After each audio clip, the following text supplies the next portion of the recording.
What's going on, mob and visitors? Told you guys on Sunday that as a Christmas gift to you, I would extend this film session to every single subscriber and viewer of the Louie T Network. So I'm a man of my word. Here we are. So we'll get into this. A lot of good, a lot of bad. So um, brace yourself. But again, as I've always said, it is imperative that no matter how good, no matter how bad, um, film study is a necessary evil. I know people run from it when it's not good. I know some people flock towards it when it's great. This was a little bit of both, but either way, this is mandatory for us. So let's dive in. Let's not delay. Let's get straight to the proceedings and let's get to it. So, the kickoffs were excellent all day. This one went out of bounds. So we started the 40-yard line to kick the game off. And this was a bad miss. But I want you to watch Andrew Wiley on this play. Like, this is the reason that this is a miss. This is why I advocate for Andrew Wiley not being the starting right tackle, but they're not going to do that. And so I'm not going to complain about it. But this is a slow crossover, right? It's a slow crossover. That's not a move that should get you beat on the first snap of the game. Like, Nolan Smith isn't an elite athlete. Okay, he's a good athlete, a really good athlete. He's not an elite athlete. This is a slow crossover. This isn't an elite crossover. This shouldn't happen to you on the opening snap of the game. Look how slow this crossover is. Just move your feet, right? Just move your feet. That's a slow crossover, man. But it was effective, and you can see how much real estate Olamide Zaccheaus had. OZ had 15 to 20 yards on that play if that ball is delivered to him accurately, but you got a defender in your face. So it is what it is. So now it's 2nd and 10 after that. And, you know, it's easy to say that they could have come out and run, right? But they started with 3 straight passes. But if that first pass is completed, I don't think the next 2 plays are passes, right? That was just a starter, a game starter there. And it was there, right? The concept worked. It was there. It was open. But now that it's 2nd and 10, you don't want to run and then get into a 3rd and 9, a 3rd and 10, 3rd and 8. So they look to throw it again. And this is good protection. But as you can see, Jaden initially wanted to run. Then he stood tall and tried to get it to James Crowder. Look, he thought about running right there. Then he said, no, I'm not going to run. And he went to Crowder late. And that's just a great play by Darius Slay. He was everywhere in this game, by the way, especially early. In that first half, Darius Slay was everywhere, everywhere. That was the first of about 6 plays he's going to make in this first half. Probably 7 plays he made total in the game. He was a nuisance. This is a good job of checking it down. You get a late chip in the delay by Brian Robinson Jr. Just get it to him. A lot of space underneath. I would like to see B-Rob get this first down. I felt like a play where you needed to get 10 right there, get 11. You know, he was short. I know some people debated whether he had picked this up. He was short. That was a good spot.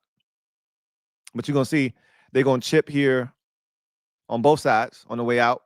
B-Rob gets a chip, comes out, and it's a good job of Jaden just recognizing that there's space underneath, getting it to him. I need him to find a way to get that first down. But anyway, it doesn't matter. We should be able to convert 4th and inches here. This is just bad on this left side. So again, I can't imagine, right? I can't imagine going back here that John Bates is supposed to bypass Josh Sweat and go get the safety. I can't imagine, unless somebody was supposed to pull and pick him up on the backside. I can't imagine that his job is to let the most dangerous man, the guy right in front of him that can blow this one play, you know, we just need 1 yard, that can blow this 1 yard gain up. You're supposed to just let him through without touching him and go get the safety. I can't imagine that that's his job unless somebody was supposed to pull and seal the backside. Let's see what happens. You can't convince me that John Bates is supposed to bypass him. He bypasses him like that's his job. There's nobody pulling on the backside of this thing. There's no way you're just going to let this guy through so he can go make the play. Again, I know you don't block when it's read option. You don't block the edge player, right? So that Jaden can read. But that didn't feel like that's what this play was supposed to be. Okay. If that's what it was supposed to be, that's poor design. Because you can't let a guy through free like that. If Bates blocks him, this is a first down. It's a first down. It's an easy first down. But he goes and gets the safety. Sweat goes in, makes the tackle. I mean, that's just, again, I find it hard to believe that that's the way that that's diagrammed and drawn up. But again, we know what it's supposed to look like when it's read option. Jaden reads the end, right? You don't block the end. If he stays outside, you give it, which he does initially. If he crashes down, he pulls it and he runs. I just don't like the design of this read option. If the design is for you to just let the end go, we need a yard. I just want to put a body on a body. I'm not trying to get cute here. Like, we got extra bodies on this end. If the only way I like not blocking the end is if he's the end guy on the line, right? Like, this tight end is over here, so Bond would be over there, and Mitchell might be a little further back because if they play in zone, he would still be on this side. Then I wouldn't mind it. But even if he crashes down and Jaden pulls it and he goes up here to get the safety, you still got to deal with Mitchell and Bond out here. Like, I just don't like the design of this play. It wasn't a good design. It felt like we got a little too cute there for our britches, and too big for our britches, but too cute. We got too cute right there. So that's a bad opening possession, right? But shit happens. Okay, let me pause it. Let me remind y'all, and I know it's a lot of newbies in here today. Behave yourselves first and foremost, okay? This is a gift to you. Take care of the gift, all right? Cherish the gift. If you want to have your comment read, use the hashtag LouieTLive. All right. Now, let me be clear. If it don't have anything to do with the film, I'm not answering the question. If it's only got to be film specific. We're not here to talk about Atlanta. We're not here to talk about, did you see that somebody said such and such? I don't care nothing about that. We talking about film. That's all we talking about right now. So use the hashtag LouieTLive, and I will read your comment if it is pertinent. All right.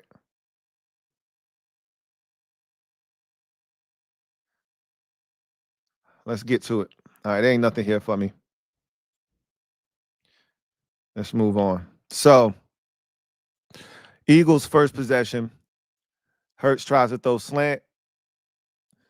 Lattimore was all over it. And remember, we were debating as Commanders fans, where are we going to see Marshawn Lattimore travel with A.J. Brown? We got our answer right away. First play of the game. Lattimore is lined up across from A.J. Brown. And, Lattimore is usually a left side of the offense, right side of the defense corner. So him being matched up on that side immediately tells you that if it's man coverage, he's going to be going up against A.J. Brown. So we got that out of the way nice and early. This was very alarming, and it was very telling. It was a sign of things to come as to what the first quarter rush defense was going to look like. Good seal here on Newton. Another good block here. Getting the safety. Just all of this shit is just good by the Eagles. It's really good block, but this is poor fits by the Commanders. Too easy, right? Too easy. Way too easy. I mean, you just can't have that. And I want to say that's Devontae Smith down there coming down and sealing on this. That you can't let this happen. You got to blow him up. If you Quan Martin, like you see Quan's not paying attention. His eyes are in the backfield. You got to. This man is 102 pounds. You got to run through him, right? He can't seal you. He can't be the block that kicks out. You got to blow his ass up. No, sir. That's not allowed. That's a good ass block. Everybody did their job there, and Quan didn't do his job. We arrive violently, right? That's how you're supposed to arrive. That's not violent. That's why that play works so well. Tries to go deep here up top and, try to go double move, and Marshawn just wasn't having that shit, man. Get it out of here. So his first 2 attempts of the game, he tried Marshawn, and Marshawn wasn't having it. You like to see it. Good job of staying on top of this route. There was nothing here.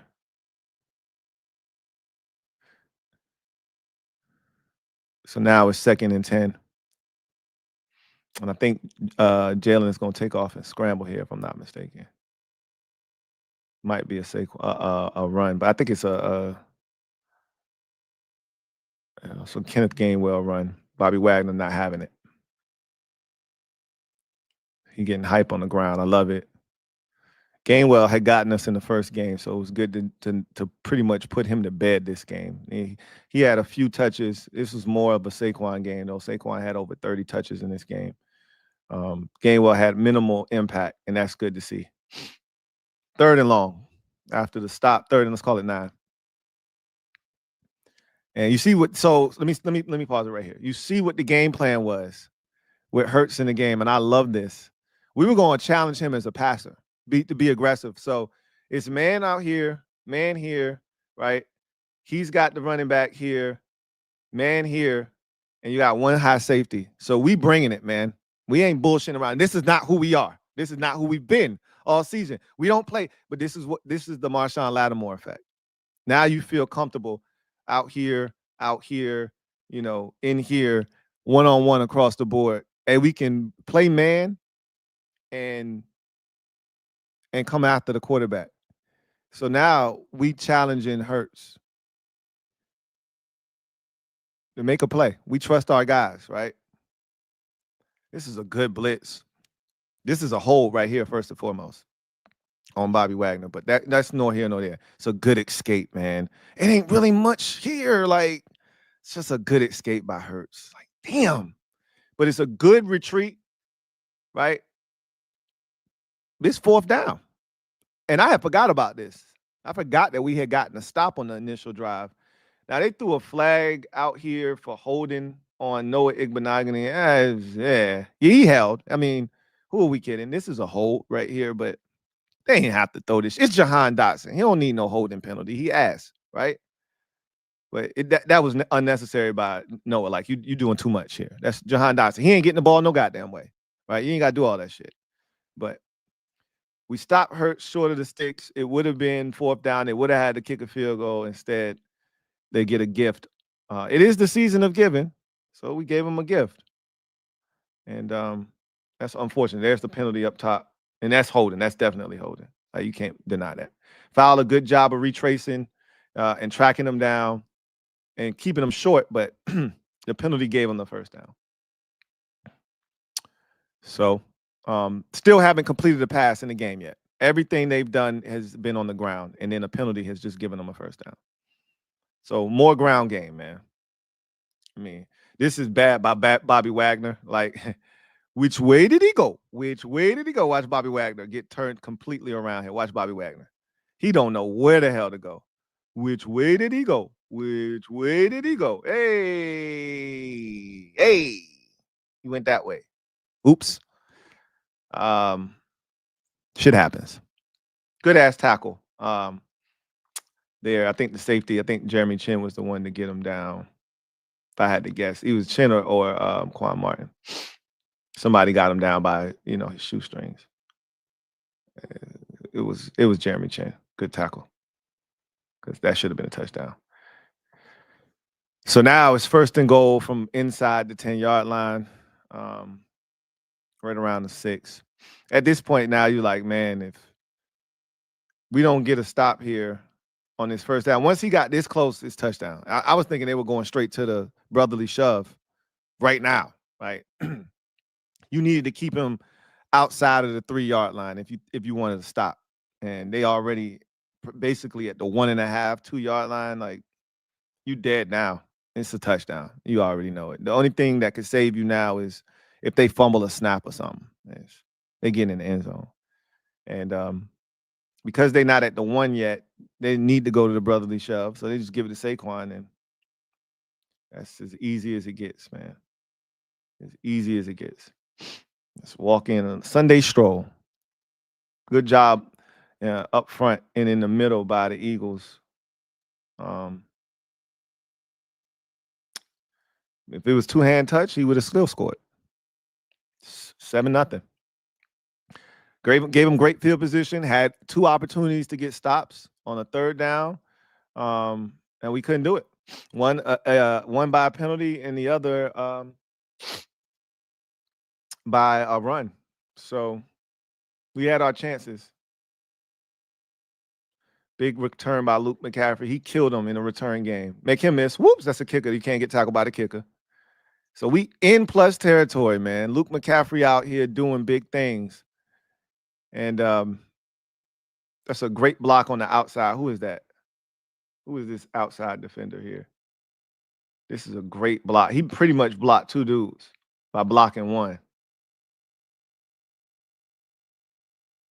Great block right there. And way not to hold. Who is that? Is that Benjamin St. Juice? Who is that? Yeah, that's Juice. Hell of a block by Juice out there. So that's what sprung it. We didn't even get to enjoy this shit, right? Like, damn. First play, boom, fumble. You didn't even get to enjoy the good return. Ball gone already. That's a hell of a play. I said this. So Carter's right now, you see him pointing? He is literally telling the defense, hey, he's pulling. He already knows the play. And I said this 50 times on the week leading up to the game. Do not pull from in front of this man. You can pull from in front of any of these other defensive linemen you so choose. Do not pull in front of this man. He's too good. He's too fast. He's too physical. He's too smart. Don't do it. There needs to be 2 hands, should be 4 on him on every snap, but at least 2. Ain't no pulling in front of this man. Well, they didn't follow directions. So when you don't follow directions, these are the end results. You got to pay. That's a hell of a move. Boop, ball out. B-Rob never stood a chance. Never stood a chance. You don't expect somebody. Look at how quickly this man got the ball, and then he's having the ball. You don't expect somebody. He barely even got to put the ball away. Like, you don't expect contact that quickly. There's no way. I'm not even going to kill B-Rob for that one. The second fumble, yeah, that's all B-Rob. But this one, that's tough. That's, again, like I said on the 4th down play on the first possession, that is bad scheme. Okay? Bad scheme to pull in front of Jalen Carter. I wouldn't do it. It's not smart, right? Not smart. All right, let's get to the comment section here. See if there's anything for me. King of the Bluegrass, thank you for the super chat. Greatly appreciate you. Thank you for being a member of the MOBB, who writes, to me, JD5 is a combination of Randall Cunningham and Peyton Manning with his defense reading capabilities. I don't know about Peyton Manning yet. He was pretty special at the line of scrimmage, but yeah, I can see the Randall Cunningham stuff. Absolutely, he's that kind of an athlete, but he's a better athlete than Randall Cunningham was. But yeah, the size and his build is very Randall Cunningham-esque. Yeah, for sure. Let's see.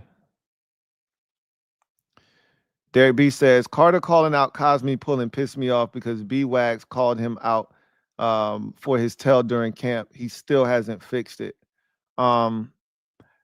Whatever the tell is, he clearly knew what was coming. And it might have just been just based off of when we played him the first time. We pulled a ton in front of him, and he made a bunch of plays. So if you just watched the film from the first time, he would have absolutely said, okay, I know when he's pulling. Like, guys usually do have tells, and with the way they align and how they set up. And, you know, I remember, I think it was Warren Sapp, somebody used to say, if an offensive lineman had white knuckles, he knew it was a run play because they would stick their hand in the dirt really, really firm and hard, right, to give them a head start on when they pushed off the ball. So he knew white knuckles run, be physical, be ready to stop the running back.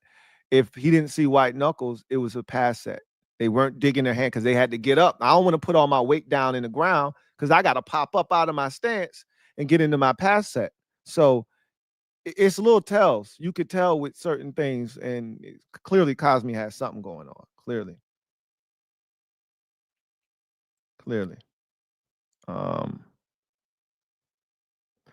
Derek B says, as good as Fowler's been at pass rushing, teams have been targeting him in the run game. Well, that's part of the reason why you don't play him. That's why we call him a situational pass rusher. He can play the run, right? We've seen him make big plays on third and short and situations like that, but just standing up, being firm and physical against the run, that's not his thing. That's why you got Cleveland Farrell, right? Mando fan says, why do you think B-Rob had such a bad start against Philly? He was thriving the last 2 games before. You talking about before this game? He wasn't, because he didn't run well against New Orleans either. A lot of that we gonna see. We gonna watch the film and we gonna talk about it. But it's the same thing that happened against New Orleans. But you also got to credit Philadelphia's defense. But he didn't run well against New Orleans either. I don't know if you were saying the last 2 games against Philly, or you just talking about the last 2 games in general, because that's not true.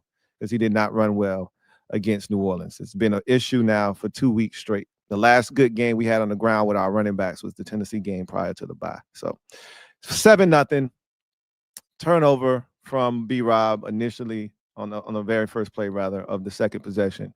Gives it to the Eagles in great field position for the second straight drive. And the only Hurts completion of the day before he got injured is right here to Smitty. Catch on a hitch. Turns up the field, gets the first down. And now they're into plus territory. So great field position for the Eagles twice to start this game. Really disappointing. Blitz here. Love it. See, that's Jordan McGee coming off the edge, but Hurts for the second time gets us with his legs, right? And this is the threat, and this is what they were missing when he left the game. This is what he brings to the table. And you're going to see some instances where you're going to realize this is where they missed Jalen Hurts, right? So this is one of the places where that's Jordan McGee coming off that edge. I just like to see the young fella getting a lot of snaps, and I hate that he's got a hamstring right now because he was coming on. But this is when you say, hey, man, I can't wait until we upgrade the defensive end position, right? This is Cleveland Farrell. And he had a good game, right? Don't get me wrong, but he passes the quarterback like this. Like a faster dude might make this a real competition here. Like, he ain't catching Jalen Hurts, man. He looked like he about 305 running right there. But he can't pass the quarterback, not one that's mobile like Hurts. Frankie Louvu's going to come off the edge, untouched, intentional ground, and love it, right? Louvu had a massive game, obviously. This was the first of many plays he made in this game. So big deal. So you come down late, they don't account for him, and Hurts has to get rid of it to nobody. Intentional grounding. So you got him right where you want him now, right? And now they're going to call quarterback draw for Hurts, and this is when he gets injured. Quarterback draw. We needed to defend this better. This was poor defense on our part. That's too many yards. He gets tattooed there at the end and gets up woozy. But this is the same look they got against the Steelers. Same exact look they got against the Steelers. All you got to do now is block Bobby Wagner. I hated this. I knew this was, and Wagner comes out of there because of the motion, and now there's nobody there. So, I mean, you give the center an opportunity to get up to the second level, and he didn't even block anybody on the play, basically. So, you just hate to give that up. So Hurts is done. And I'm excited because now Pickett's in. It's 3rd and 7. So I'm like, yeah, we finna get off the field. Now, I thought they were just going to hand it off, right? A little simple, safe run. nothing serious, right? And give us a chance to get off the field. Nope. Go straight up top, little hitch. Great job at AJ snapping that off and getting the first down. You know, I would like to see Lattimore be a little more hands-on here, right? Like be a little bit more handsy so that it's not almost that free release there. But you know what Juice would have done? He would have grabbed his shoulder pad when he stopped and picked up a penalty. And you know, I'm petty. I like this from Louisville. Watch Louisville come in at the end, just on some nonsense, like pulling the ball and just being a nuisance. Like, hey, I mean, get out of here, man. I just like that, right? Just adds to the chippiness. Like, we're not here to be your friend today. You know, I don't mind my offensive dudes like Jaden talking or Terry talking to somebody, because I know they're gonna show up and they're gonna do it. But my defensive dudes, I need them to be a little ornery. I need them to be a little nasty for no reason. Yeah, give me the ball, man. AJ, like, get off me. Like, get off me, man. Stop touching me. I like that. You know how I am. All right, so now we in the same spot we were last time.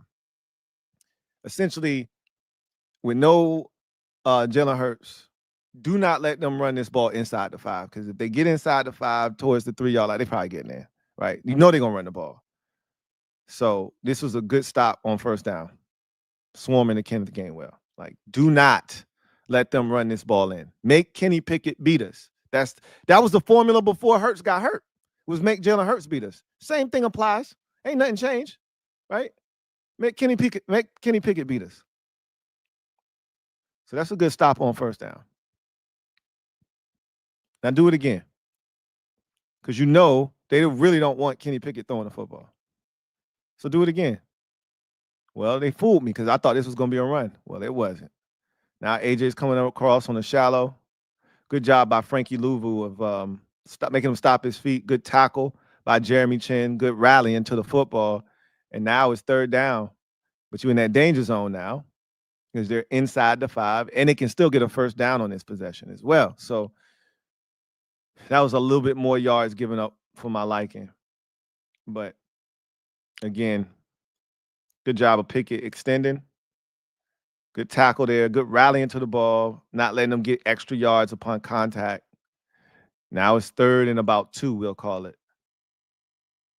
They can still get a first down. But the goal is to force them to kick a field goal here. So you pause it. It's man across the board, right? So let's see what they do. When Saquon goes in motion, I think they bump coverage. So that means it was a zone. But, you know, all of this shit turns into, you see they bump coverage. So it's zone, but really this shit is man, right? This is where the real zone is going to be played out here. Because this all is man coverage essentially down here at the bottom. The biggest issue here is he doesn't get any jam. This is just a free release.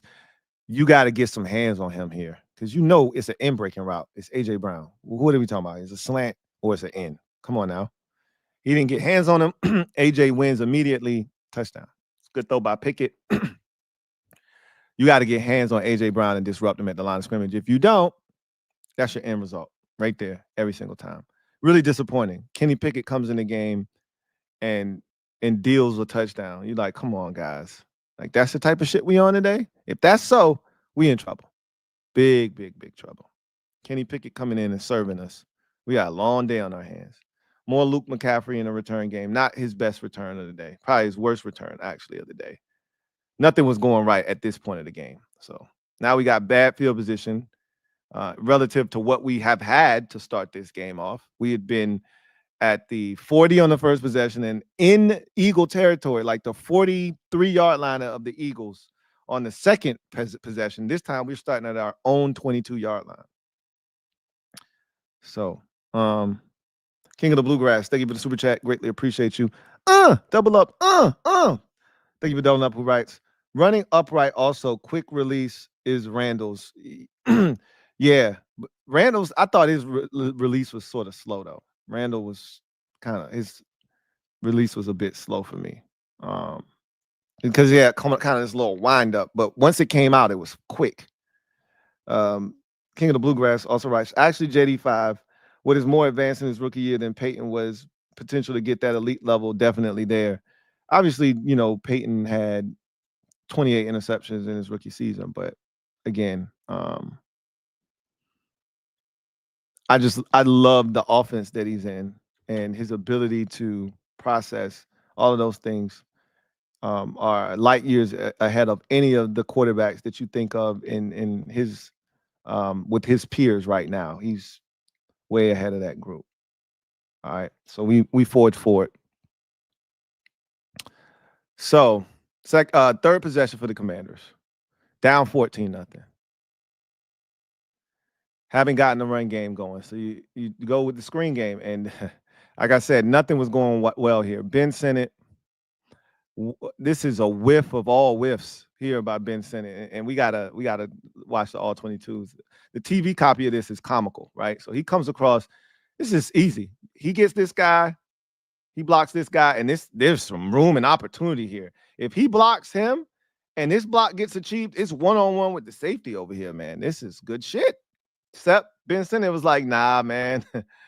Ole! Hey! Pull out the damn red cape. Is he just Ole'd that shit? That is as nasty as it gets there. Like, that's embarrassing.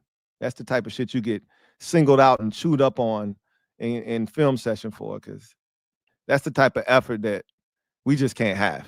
Like, that's bullshit is what that is. So now that's a 2-yard loss, and it's 2nd and 12. You're already down 14-0. And now here comes Darius Slay making another play. So this is the third play. Remember, he had the play on Crowder on the second play of the game. He just made that tackle for loss, did Darius Slay. And now here he goes again, making another play. And this dude is everywhere.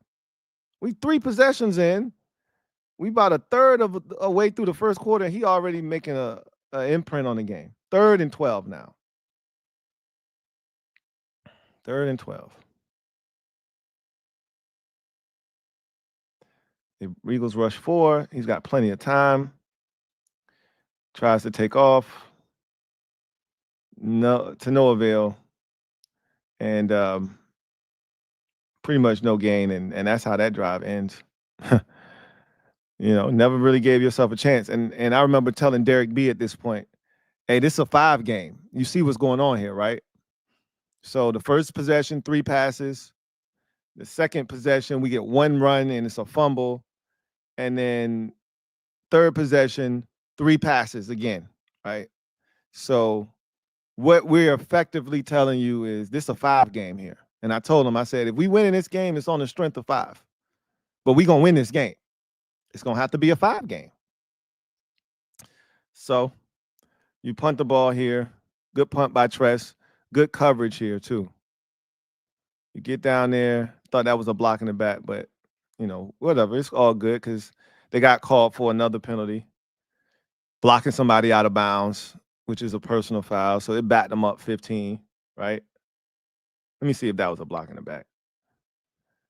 Watching it live, I thought it was, but it might not have been. Let's see. We're going to get a good look at it right here. He behind him. He behind him. He behind him. It's iffy. I'm all good with it.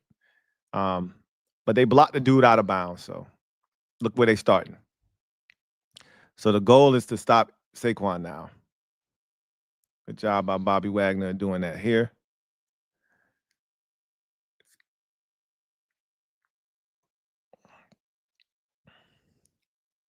And so this is the box. But keep in mind the way Washington's playing, and again, Jordan McGee is in the game, right? This is the thing I love. The young fellas getting this is usually Michael Walker, right? But it's Jordan McGee. So him having a hamstring right now it's a big deal because he was getting a lot of these reps, and I like this young fella, man. You're gonna see on the Saquon touchdown run, he arrived violently. He ain't had no help. Then ain't nobody else arrived with him. But I like this young fella, man. So now You got a second and long after the stop, about 2nd and 7. And this is all Frankie Louvu, man. This shit is gorgeous. So he's gonna doopsie-doo old Kenny Pickett here, right? Kenny thinks he's going out to the flats with Grant Calcaterra. It looks like it, right? Got him. Boop. And this other view is going to be, it's magical. That's why this man's an all-pro player right now. So watch this shit. This is bait 101 right here. This is how you get I mean, anybody could get got like this, but especially a backup like Kenny Pickett. So right now, what is it? Come on now. Who didn't think he was going out here in the flats with the tight end? AJ's coming right behind and sitting down. This is easy pitch and catch, right? Wrong. Give me them cookies. Yum, yum, eat them up. Yum, yum, eat them up. Boy, we needed that bad. Boy, we needed that bad. When you need a play, you go to your playmakers and say, somebody make a play. I need a hero. Somebody, I need a hero. Frankie Louvu said, I can be that guy. I can be that guy for you. All right. So we keep going. Got no comments, so we keep it moving. So now, down 14-0. You needed a spark. You just were given one by Frankie Louvu in the defense. Got to take advantage of this. Cannot come out of this with nothing less than a touchdown. Field goal won't do. 12 men on the field for the Eagles. You see Jaden already pointing that way, telling them if they got an extra guy. So that's you cut it down to 1st and 5, right? So we'll take any help we can get. We're struggling right now. So now, instead of running the ball, because it hasn't been effective, we're going to throw this thing to Terry. You know I'm a big fan of just get it to your best players, especially Terry, early in the game. Good block by Crowder, good block by Diami. All of that's good stuff. Good broken tackle by Terry. 1st down, good gain about 9. And now you got your best player on offense, not named Jaden Daniels. Now you got him involved. Like, that's what you got to do, man. Get your best players involved early and often. Love this. Good blocking by Jamison Crowder and Diami Brown. That's beautiful. All right. So now you got that 1st down.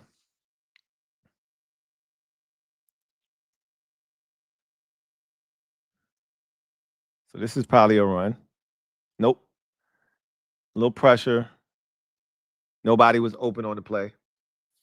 So he gets rid of it. They called a flag. I thought this was a bullshit-ass call. Like, this is a bogus call. Let's watch it again. Maybe I missed something, but I thought this was soft. This was soft as hell. He pushed him. Man, that's soft. Get out of here with that shit, man. I'd be pissed off if they called that on us. That's garbage. But we'll take it, right? Obviously. But we had some bad calls go against us too. So it all evens out, like I always tell you. But that's garbage. Then you go read option, and Nakobe Dean comes and fills and nowhere. And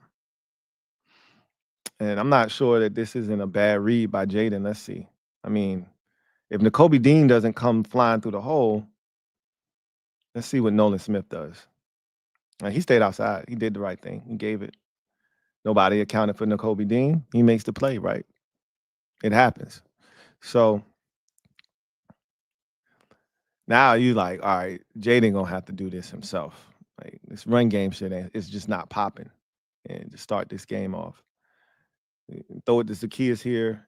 When he first let it go, it looked like it had life. I don't think he was shaking Cooper DeJean. I don't think he was gonna score anyway, but still catch the ball. That was a good ball from Jaden, leading you up the field. Was it out in front of him a little bit? Sure, but that's where you want that ball, right? You want it out in front of him. I thought Jaden got to that a little too quick, though. Like, stare down because you know what's out there. You know where he is. Like, you want that to develop a little bit more before you throw it. But I don't think he would have scored. So this right here, this is awesome, right? So we've been throwing the screens early in this game. Diami got blown up on one. Terry caught one for a good gain. So you fake that screen, right? You get this activity over here. This looks like he looked like he blocking. He looked like he blocking. He looked like he throwing the screen. So you got all these eyes looking at Diami. And again, Jaden, I would like him to sell this a little bit more. He's already staring down Crowder, right? He's already staring down Crowder. But they can't see Jaden's eyes because they see what's coming. And we've already thrown the screen twice. Good sell by JC Ice. Boom. Gardner Johnson caught flat-footed, blown by him. Look at Johnson's reaction like, damn. Got. Yeah, you did. He got. It's a good play call. It's a great design by Cliff. Great design. This looks all the way like a screen for Diami. And then Crowder sneaks into the back of the end zone. Dot from JD5, and we on the board, man. Very, very, very badly needed. Tyler Owens show, starring Tyler Owens. And go Tyler Owens, right? First of all, last week we talked about Jordan McGee on special teams. Boom, you see him? Just ran that dude slam over. I love it. And then, like I said, the Tyler Owens show on special teams in this game. He got an ankle. I need him to be good because Tyler Owens show starring Tyler Owens. Here he is right here. Boom, tackle. All right. But we just getting started on that party. We just getting started on the Tyler Owens show, starring Tyler Owens. But once again, boom, this is what we talk about arriving violently right here. This is Jordan McGee arriving violently. I love it. Got to make them feel you. All right. Which he's about to do again. Unfortunately, he arrived violently, but he didn't bring any friends with him. And that sometimes that can be a problem. So now we all excited. We back in the game. You know, all right, can't let Saquon beat us. It's Kenny Pickett, right?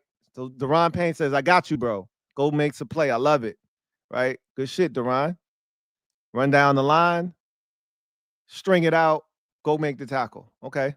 I see you, 94. Get off me, back, then get off me. Go make a play. Love it, 94. All right.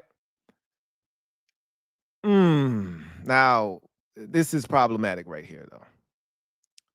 So, Eagles rush to the line. They change it up. And again, it's Kenny Pickett, man. So you got to make 7 beat you. Got to make Pickett beat you. This is well blocked, but again, too many dudes just allowing themselves to be blocked. Lattimore is going to run to get blocked. Now, I know what he was doing. He was forcing him back inside to where the help was. You don't want to let him get outside down the sideline because we definitely ain't catching him there. But it's just too many easy block here, easy Wagner getting sealed off here, Holmes. Somebody got to say, nah, I'm not getting blocked. Easy, right? And then, you know, Lattimore goes and forces him back inside, which is what he's supposed to do there. But it's just nobody's catching Saquon Barkley now. It's a foot race, and he's going to win that foot race every single time, right? Every time. This is a good job by Jordan McGee. Watch him blow up Mekhi Becton ass on this pull. Just destroy him. And you just needed Chin or Wagner, somebody to just follow up and say, all right, I'm going to clean up the mess. You made a mess, bro. You made a mess. You spilt this run back inside. I'm going to clean this shit up for you. Don't worry about it. Watch him take Mekhi Becton. Bow! Blow him up, right? That's what you want. Take on that block. This is a big 370-pound dude. He knocked him back. Somebody got to come clean that shit up. He made a mess. Boom. That's what you want right there. Barkley had to even sidestep him because he knocked him back. Somebody be here to clean this mess up. Ain't nobody. He even got a lead escort. Ain't nobody there. He did his job. So I heard people talking about Lattimore didn't want to, I think Rio said Lattimore didn't want to tackle. That's not what that was. He did what he was supposed to do, right? Could he have went for the tackle here? Maybe. But the bottom line is you want to force this back inside because that's where your help is. If he goes here and Barkley bounces it outside, it's a touchdown, right? This is the only chance you got to catch him is if he forces him now. Could he have been a little bit more physical? Could he have, forced Uzama to have to, try to block him? And could he have stalled a little bit longer? Yeah, he could have. He just made a decision here. I'm going to force him to cut inside of this block. You have to make Barkley stop his feet, jump in the air, something, so that these guys can catch him. none of that happened. He just was able to subtly change direction, but the feet never left the ground. His feet never stopped. It's a foot race, and you ain't winning that foot race, man. 21-7.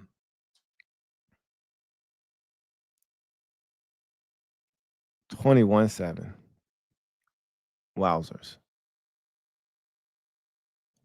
Wowzers. Just like that. You got some momentum, and just like that, that shit gone. Another Luke McCaffrey return, out past the 30. But you're dejected right now because you're like, man, if we can't stop Saquon, I mean, it's 109 yards on 7 carries and 2 touchdowns, and we still got a whole half of the first quarter to play. I mean, if you can't stop this man, what the hell? I mean, again, I said this to the mob. I said this after the game. If you can't stop Saquon Barkley, it don't matter who the hell playing quarterback for the Eagles. It could have been Tanner McKee. It could have been me. It could have been you. If you're just gonna let Saquon get the ball and run 68 yards, then it don't matter who playing quarterback. So now you're down 21-7. Let's pause it.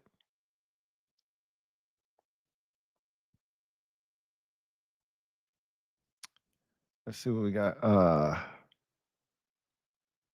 GT7 says, overall, I believe Cliff called a good game. Also thought BC performed well. What do you say, Louie? We're going to find out. I mean, there was little to no pressure on Jaden the entire day, and I can't assume that every single time they chipped and helped BC. That's my guess. I don't think they did that. I think he's getting better, right? But we'll check it out. When we see good protection, we see Jaden stand tall in the pocket. The Eagles blitz a lot in this game. And when I say blitz, 5 men. They don't rush 5 often. All right. They're one of the teams that blitz very infrequently. They blitzed 2 times as many times on average as they have been this season. They rushed 5 guys. So that means they came after Jaden with 5 dudes. And that generally means you getting, one-on-one blocks across the board. And we were in empty quite a bit. So, yeah, look, they probably chipped to help Brandon Coleman. They understand the deficiencies there. But I think he won his fair share of one-on-ones too. Cliff called an excellent game. I was not happy with Cliff at the very beginning because my mindset was we got to establish a run. Once I realized it wasn't going to happen, I hated the fact that we pulled in front of Jalen Carter. I was cussing Cliff out after that first fumble, right? I was cussing him out because I'm like, I could call a better game than you if you're going to do this shit. Because I told you not to pull in front of this man. I told you. After that, Cliff got his shit together. Ethan Dyke says, you think Crowder could keep up this kind of performance? Good to see vintage JC. Why not? Why can't he? I don't see why not. He knows how to get open. He knows how to sit down in his zone. He's a veteran. Good hands. I don't see why he can't keep it up. GT7 says, thanks for mentioning it. Tyler Owens is a special teams demon. Can't wait to see him added to this secondary. Man, he's been playing his ass off this year. He's been playing his ass off. Doug H says the red zone calls from Cliff were outstanding. He was stacking plays together and putting defenders in conflict. For the most part, I thought he outcalled Vic. I would agree. Even I'm gonna show you some of this. Even on some of the plays that didn't work, it was a great design, and it was Cliff putting us in position. Like empty really put the Eagles in conflict. The empty set was the first game when we played the Eagles. I thought their Achilles heel was the 2-back set. When we would put 2 running backs in the backfield next to Jaden, they had no answers for that. I thought that was the secret sauce that week. The secret sauce this week was the empty set. They had no answers for the empty set. Whether it was Jaden's legs on empty or Jaden dropping back to pass, they couldn't stop empty.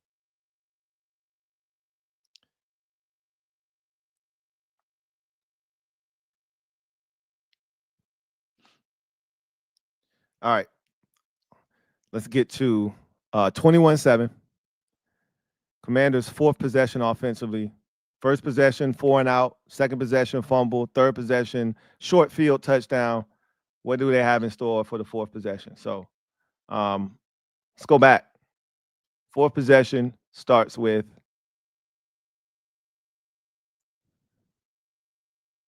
Well, this is actually the 5th possession. Good protection up front. Jaden scrambles and gets about 9, right? So let's look at the protection, right? Does Brandon Coleman get help here? Does anybody chip? Eagles have their line slanted, so he's not directly over the tackle.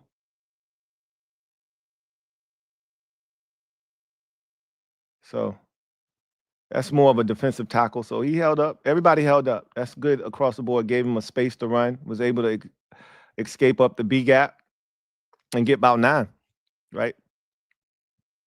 So this is the 5th possession. 3rd possession was a 3 and out. 4th possession was short field touchdown, and now this is the 5th possession. Little screen to Terry again. It worked the first time. Why not? It was so nice. Why not do it twice? Right? All right. First down. Love it. Again, get your best players involved. Terry McLaurin is the best player on this offense, not named Jaden Daniels. So get him involved early and often. Second screen to Terry. Why not? Good blocking out here again by Jamison Crowder and De'Ami Brown. First down. You knew that's what type of day it was when it's 2nd and 1 and we don't even trust the run game enough to get 1 yard. We got to throw a screen to get it. That's the type of time we was on. Try to get B-Rob involved. Like, to me, this is B-Rob being slow and indecisive. Like, when you watch this play, right? Who doesn't think this is a gain of 5? Look at this. Cut it up right now. Like, why you don't need to press this any further. The hole is here. Like, stick your foot in the ground right now and go. He gonna continue to press, right? He continues to press too far up the field. And now, Wiley gets beat back inside, and you allow guys to flow to the football. If he immediately jumps, gets this football, and just go, like, I don't need you to keep pressing to the outside. Right now, the hole is there. I don't need you to take 2 more steps towards these blockers pressing the hole. Go, right? 2 more steps that are false. I don't need those steps. Now Wiley can't hold the block any longer. You got these guys. This block was made. Now he's flowing to the football. Nakobe Dean's flowing to the football. Got a safety coming down. It just is, everything's cluttered. That should have been a gain of 5. He just ain't hit it quick enough. So you ask why it ain't working. It ain't just the offensive line. It's a combination of both, right? This was blocked up well. Go, cut it up right now. Why are you continuing to press? I don't need you to continue to set it up. The hole is there. You only press to set it up. The hole was there. Just go. He didn't need to do all of that. So you only get 1 there. That should have been at a bare minimum 4, probably should have been 5 or 6. So you got to go back to Jaden now, right? Because clearly the run game ain't working. And now that's a great strike to Terry on Quinyon Mitchell, but it don't count because Terry was moving towards the line of scrimmage. But, you know, he goes in motion and he's slow. I thought it was, you know, that type of call, but whatever, right? He was moving towards the line of scrimmage. So, again, just to go back, though, Brandon Coleman is blocking Jalix Hunt, the rookie, here, and he does a great job of keeping the integrity of the pocket, right? Push him up the field. Clean pocket. That pocket is as clean as a whistle. So that's the end of the first quarter. You see we switch sides. You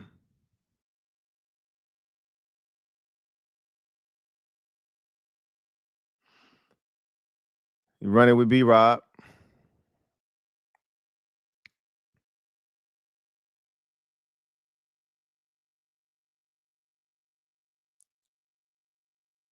So the Eagles, remember, if you recall, let me just pause it just to set it up. The Eagles had a personal foul penalty at the end of the first quarter, right? We went to commercial break. It was going to be, you know, 2nd and like 14 from the Terry penalty that was going to back us up a little bit. And we come back off commercial break and CJ Gardner-Johnson then picked up a, you know, personal foul penalty for whatever reason. So we're like, hell yeah, appreciate it.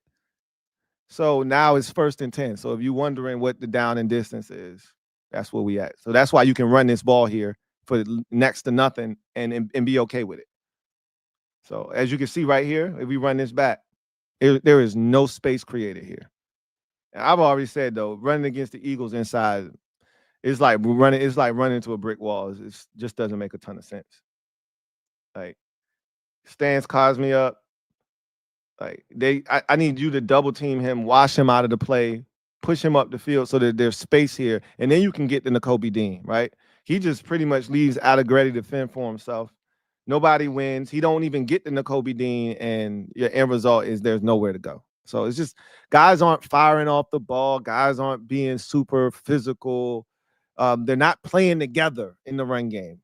Like too many dudes trying to do shit by themselves. That's not how this is supposed to work. So now that's a gain of 1, 2nd and 9. Jaden just hot sauce to go for no reason right here, out in front of B-Rob. That's a completion, might even be a first down. Just he ain't give him a shot, right? Hot sauce to go on that one. Just put it on him. Put it on him. Boom. Break him off. Just he ain't give him a shot. It's all good. 3rd and 9. It's all good. Why? Because you got 5, right? So we were in quarterback draw. Give them a taste of their own medicine. They did that to us earlier in the game. Shit, we ran a quarterback trap. We ain't run a quarterback draw. Our shit was crispier than theirs, right? Because on theirs they pulled out the center and nah, we ain't doing all that shit. Watch this trap action on the ass. Pin him down. He pulls this way, comes up here, and he goes and seals over here. This shit is sexy. I love it. You love it when a plan comes together. Look at that. Trap the backside. You go up here, cross dog it, right? You come this way, seal off Jalen Carter. You get up the field, get to the linebacker. You come and get the other linebacker. That's woo. Woo. I get chills. That's nice. Look at that. All right. So pin, oops, my bad. Let's go back forward, my fault.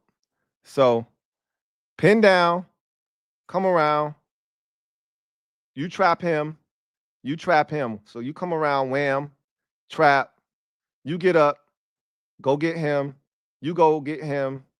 Let's go have a party. I love it. Come in, wham, right? So there goes the trap. Now let's go to work. That's 3rd and 9, folks. That's when you knew it was gonna be a 5-day, right? If you didn't know, yeah, I knew first possession. It's gonna be a 5-day. But if you didn't know, your ass better call somebody. It's a 5 game. 3rd and 9, we running a quarterback trap.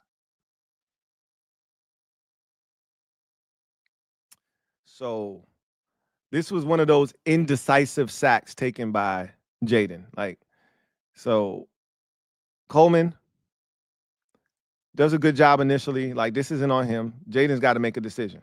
Like, you gonna throw it in the flats, you gonna throw it at Diami, or you gonna take off and you gonna run. What you gonna do? But what we can't do is just stand back here like we got all day. I know they did a really good job of protecting you on this day, but you gotta make a decision. He could have bailed here. He could have bailed up the middle.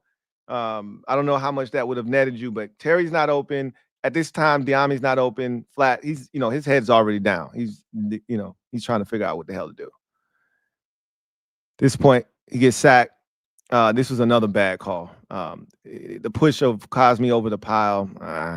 I mean, okay, fine. You want to call that? That's a bullshit call to me. And I thought the football gods rectified this immediately. Like, okay, bro, that was bullshit. We let you get away with the first bullshit ass call. Can't let you ride with this one, though. And I'm fine with that. I always tell you, the football gods are always going to right or wrong. That's why I don't trip about this shit. They usually even each other out, right? Okay.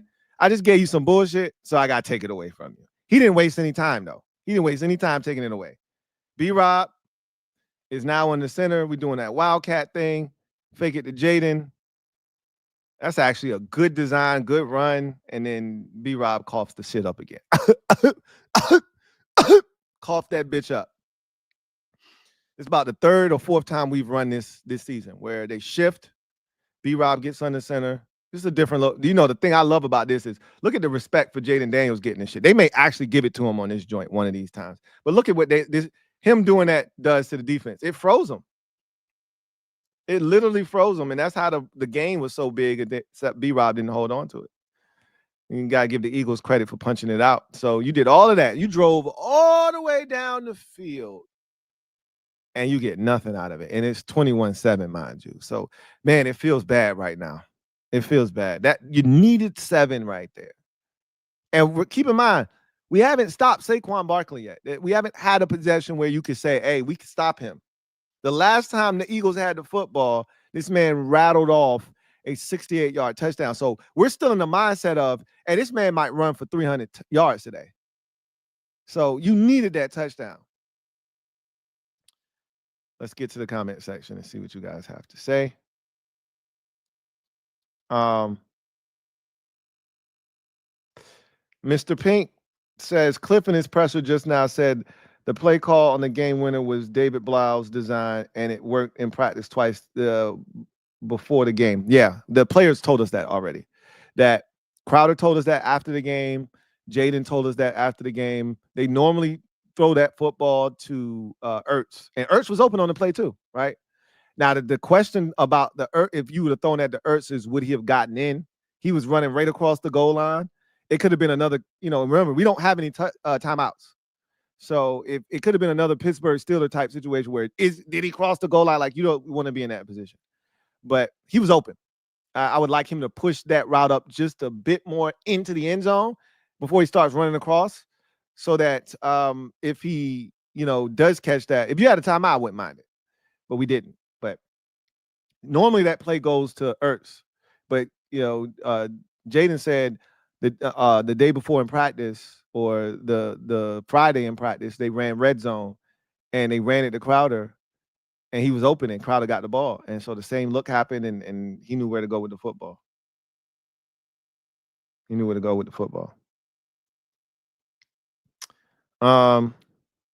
King of the Bluegrass, thank you for the super chat. Greatly appreciate you. Who writes, I love B-Rob, but what is indecisiveness and slow reaction time is why we need a different lead back, more fast and explosive. Again, I'm not pushing B-Rob out. A lot of people want to push B-Rob out. He needs a dude that complements his game well. We need that explosive dynamic back. We don't currently have that guy on the roster. I have no problems with B-Rob. He serves a purpose. There is a niche that he has carved out for himself in this league as a physical, punishing runner. He needs a compliment, though. He shouldn't be asked to do everything. That little route he ran, that Texas route he ran over the middle of the field, he can do that. But that's not the route I want him running. I want Jahmyr Gibbs. I want James Cook running that route, right? Not Brian Robinson Jr. Now, he was open. But again, like, it's levels to this shit, as I always like to say. It's levels to this shit. Kevin the PRS says, any off-tackle runs, our ends are getting hooked like Marlins. Wish we had an audible for them to sell out and shoot the gaps. Yeah, you're not wrong. That's part of the reason why I've talked about our edge run defense being as lousy as it's been this season, is because our ends get hooked so easily, and then the crack replace defense is terrible, right? Because you get that receiver, like I showed you on the Saquon run for the 20 yards on the first play, where Devontae Smith comes down and blocks the safety, Quan Martin. Well, now that's called a crack block. Now you need a crack replace. So somebody has to replace Quan Martin in the run scheme to make the tackle. And our crack replace has been horrible this season. Horrible. Horrible. Anyhow, I digress. All right, let's get back to business. So, 21-7. B-Rob just fumbled for the second time in the game. We're probably a third of the way through the second quarter. We really haven't stopped the Eagles in the game yet. A.J. Brown catches this ball, and I'm like, oh, shit. We could be in some trouble today. We could be in trouble. If A.J.'s catching that, we had him backed up. Like the The best thing about the turnover was, okay, fine. It happened. Shit happens. We gotta get them stopped down here so we get good field position. And in the first play, Kenny Pickett lets it rip to AJ. And that's great coverage. It's just a better adjustment to the football. Like, excuse me, Marshawn Lattimore had no idea where the ball was. He was right there, just didn't know where the ball was at. So now they in Washington territory just like that.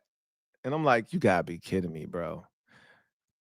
So I'm thinking they're going for more points. I mean, why wouldn't I think they're going for more points? They've scored on 3 of their first 4 possessions. And the one possession they didn't score on, the one possession that they didn't score on, we got an interception. So why am I to believe anything different is about to happen?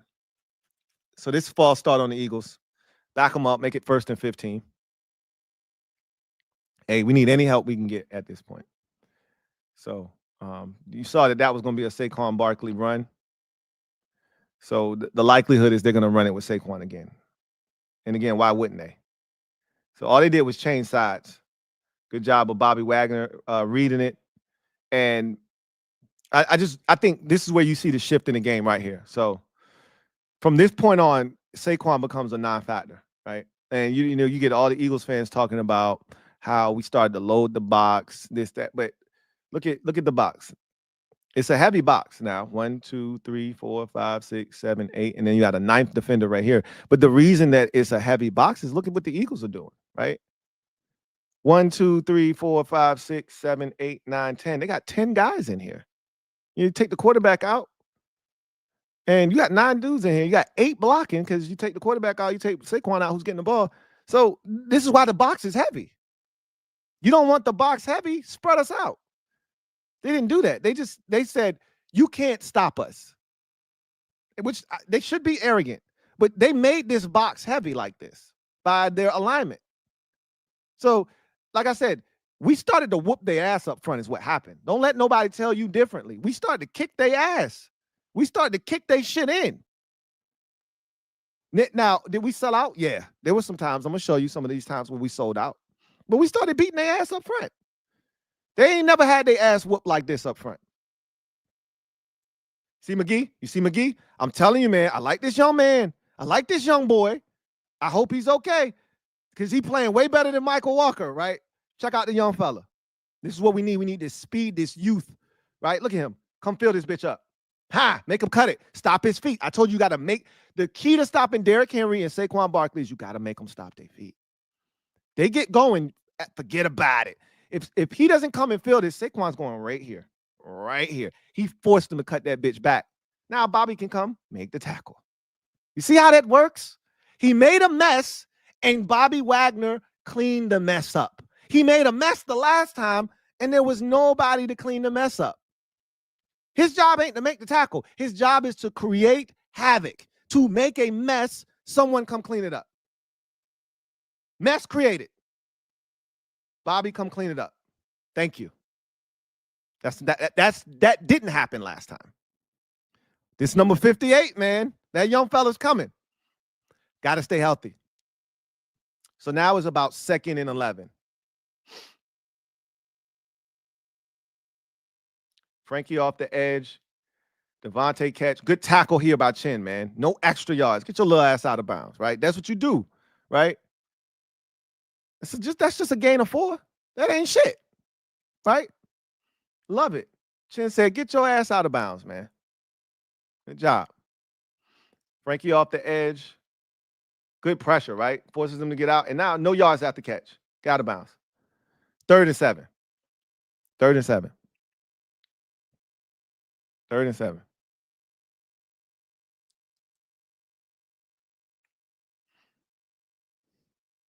Coming with pressure. It's full pressure. So we dropped out of it, right? So we confused Kenny Pickett here. Because remember, you got to think about his psyche at this moment. The man just got confused and threw a pick on the 2 possessions ago, right? So now he thinks this is all out pressure. We showed this same look against Jalen Hurts on the first possession. What we do? We came after his ass. So he thinking the same thing. Oh, they about to rush 6, man across the board, right? That's what he thinking, right? He should have known better once he sent him in motion, but I don't think he was really paying attention because he would have known when he can't win in motion and he came up and he backed off that this ain't man. Right? It ain't man coverage. That ain't what you getting here. So he got fooled, right? So now he's spooked. Probably should just let it go to Calcaterra right here and made us rally up and tackle, right? But he got spooked. So he gets out of there, and now he's got to throw it away. Ain't nowhere for him to go with the football. He got spooked. That's what happens when you've made a mistake already. If that's Jalen Hurts, he probably doesn't do that, right? He probably doesn't get spooked there. The protection was fine. He didn't really need to vacate the pocket necessarily, right? Like, he could have escaped here. He could have escaped there. Like, you got eyes on him, but they only need 7 yards. But again, he got spooked and he made a mistake earlier, and you don't want to make the same mistake twice. So, love it. Get off the field. Gave up the big play, but was able to settle in and force them to punt the football. Big stop by the defense. Big stop. Probably all keyed and started off by, this was dangerous. JCI is yelling, Peter, Peter, Peter, telling Frozone to get away from the ball, and he got away from it at the last second. That's why he dapped him up like, yo, I appreciate that, bro. I did not know where the ball was at. That's some scary shit, man. Because that ball, look at how close it lands to Mikey. And Jameson is telling him, get away, get away. See how close that shit was to hitting him? Yeah, he dapped him up like, yeah, bro, thanks. Because I didn't know where that shit was. But they got great job of Braden Man pinning us deep, man. We're inside our own 5. This is how you know 5 is special, man, right? This is how you know not only is he special, but they trust him. Now, before we get to that, let's get to comment section. Let's see. All right, let's keep it pushing. So you're starting at your own 4-yard line, 96 yards to go, 21-7 game. You're about halfway through the second quarter. And run game ain't been working, but this is a spot with a young quarterback. You should run the ball, right? Get you some space. You don't want anything crazy to happen, right? Nope. And it ain't like we went max protect. Normally in a situation like this, you keep your tight ends in, right? It's a 2-man show. You don't want your quarterback to get pressured. Nah, bro. Everybody gets out on this route, right? 4 guys are out. He's going to stay in. But this is good protection, man. And Jaden just hangs tough. 4 yards deep into the end zone, right? I talked about, somebody asked me about Brandon Coleman. Like, this is the ultimate trust in not only your quarterback, but your offensive line, too. You hold in the end zone, that's a safety, bro. They didn't chip, nothing. Look, ain't no chip. Out. Ain't no chip. Ain't no helping Wiley. Ain't no helping BC. Hey, y'all get this shit done. In the end zone, bro. That's ultimate trust in your offensive line, but more importantly, in your quarterback. He ain't going to make a mistake down here. He ain't going to hurt us. And we get one-on-one outside. Not only is he not going to hurt us, he about to hurt them. Dime to Diami. Remember I told y'all one of the pros of losing Noah Brown was you gain speed on the outside opposite of Terry. So look at BC on this thing. Man, that's good protection, man. You can say the same for Wiley on the other side, right? The whole integrity of the pocket. The interior, great, right? He had a chance to step up and launch this thing. Wiley, again, ain't no help on either side.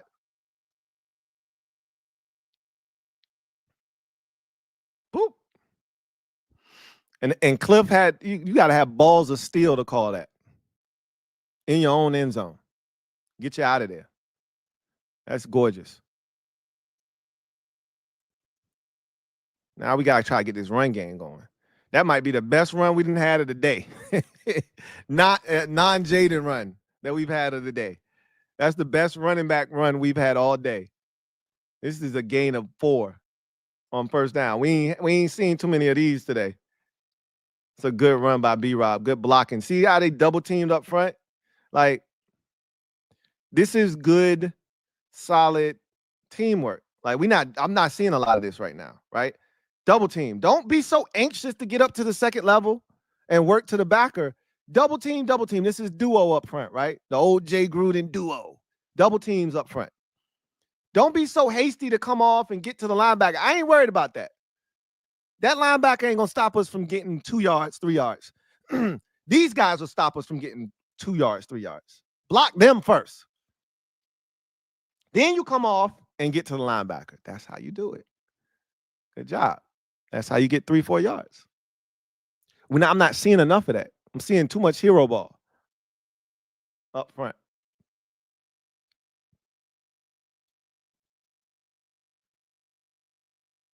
So they said, oh, shit, that worked. Now let me put Rodriguez in and let him do a little something. Shit, we might get a little run game going. Look at that. Rodriguez with the biggest run of the day by any running back.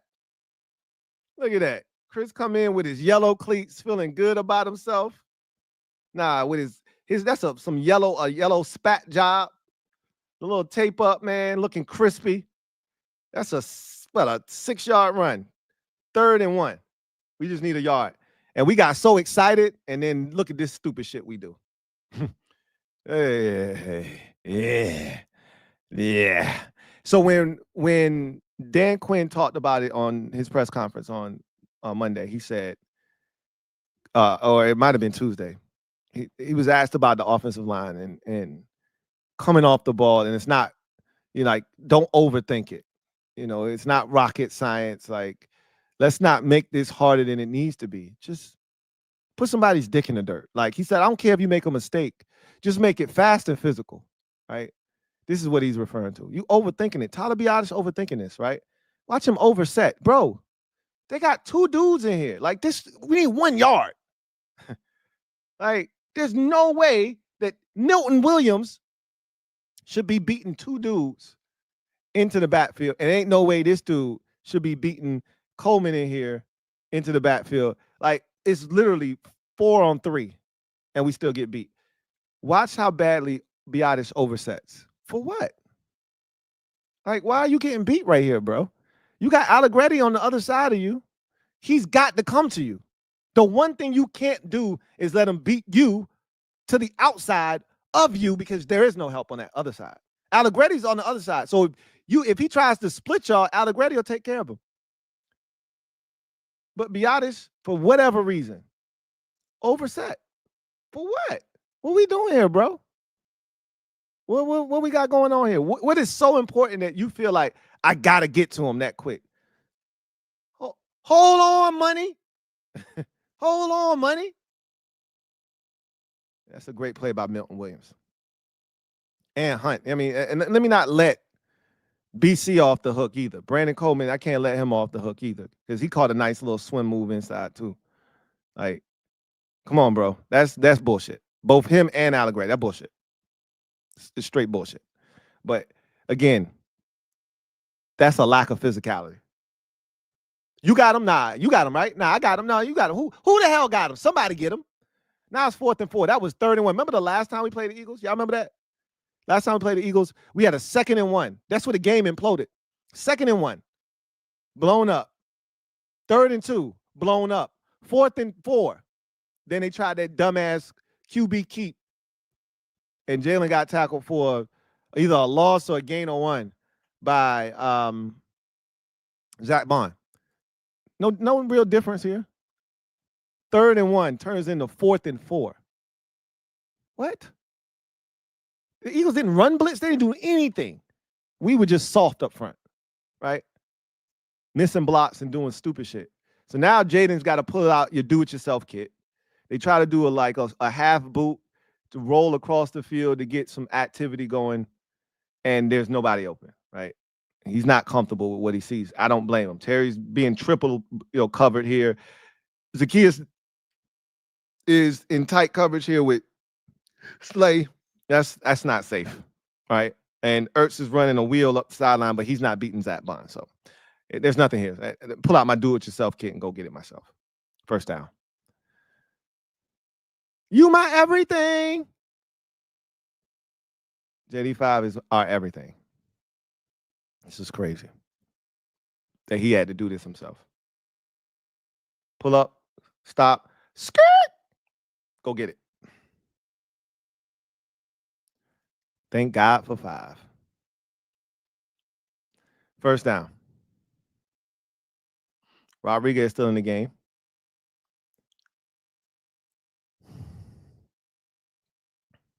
So we try to give it to him again.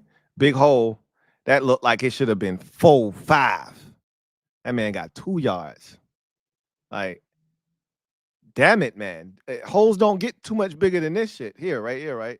Like, damn. This shit look like about 12, right? I mean, he blocked, seal, he coming around to lead him through the hole. I mean, this shit look like about a good 8, right? Bare minimum. This shit like a 12 piece, though. Nah, bruh. Nah. With some speed, it might have been a 12 piece, but it's Chris Rodriguez, man. I mean, what you want him to do? It's a good play by Oren Burks to come around and scrape, right, and make the tackle, but a faster back, he gone, right? Just follow him, cut off a loop block here, bounce that jank to the outside, boop. Could have been some real damage done here, but, I mean, it's Chris Rodriguez, man. Don't even trip. Just take your 2 yards and be happy.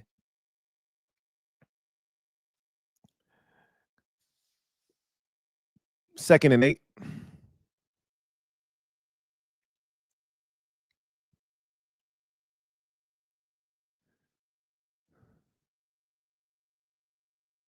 Again, nowhere to go with the football. Crowder got to catch this shit, boy. Hey, I know it ain't the easiest catch, but you see Crowder telling himself, bro, I got to catch the ball. This one made me so confident. I said, uh-oh, they in trouble today. 5 is not rolling the run. 5 is rolling the throw. He could have took off on this shit like he would have done so many times. Like, once he got out here, he could have just took off the run. He's looking to be a passer. Look at that throw, man.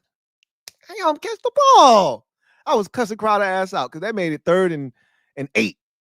I'm cussing Crowder out. I didn't know what was to come next. Look at Terry stem this shit out of him. Watch this. Terry gets this inside release, right? Because now, anytime you see a dude doing that, and it's 3rd and 8, so he's sitting on either he's going this far inside of a release to come back outside, right?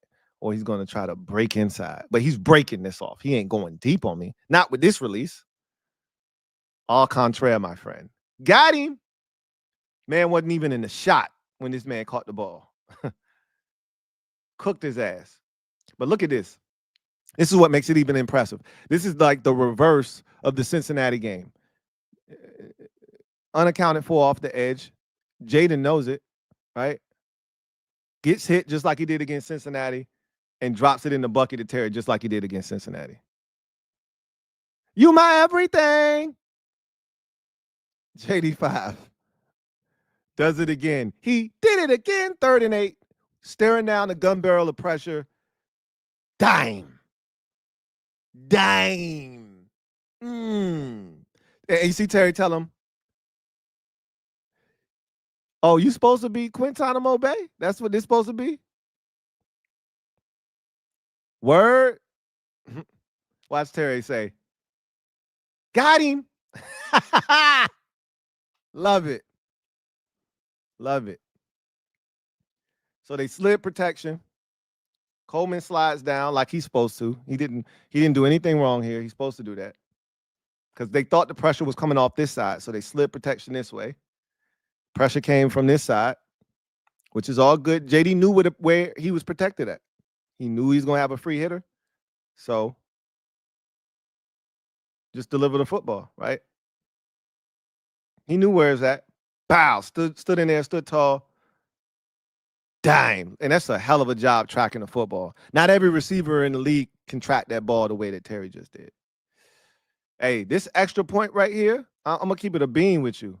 This the shit I'm talking about with Zane ass where I'm like, hey, Austin, you good yet? Look at this shit. He kicked the knuckler. You needed the other end. You needed the other angle. But if you saw it on the TV copy, you're like, yo, what in the hell was that?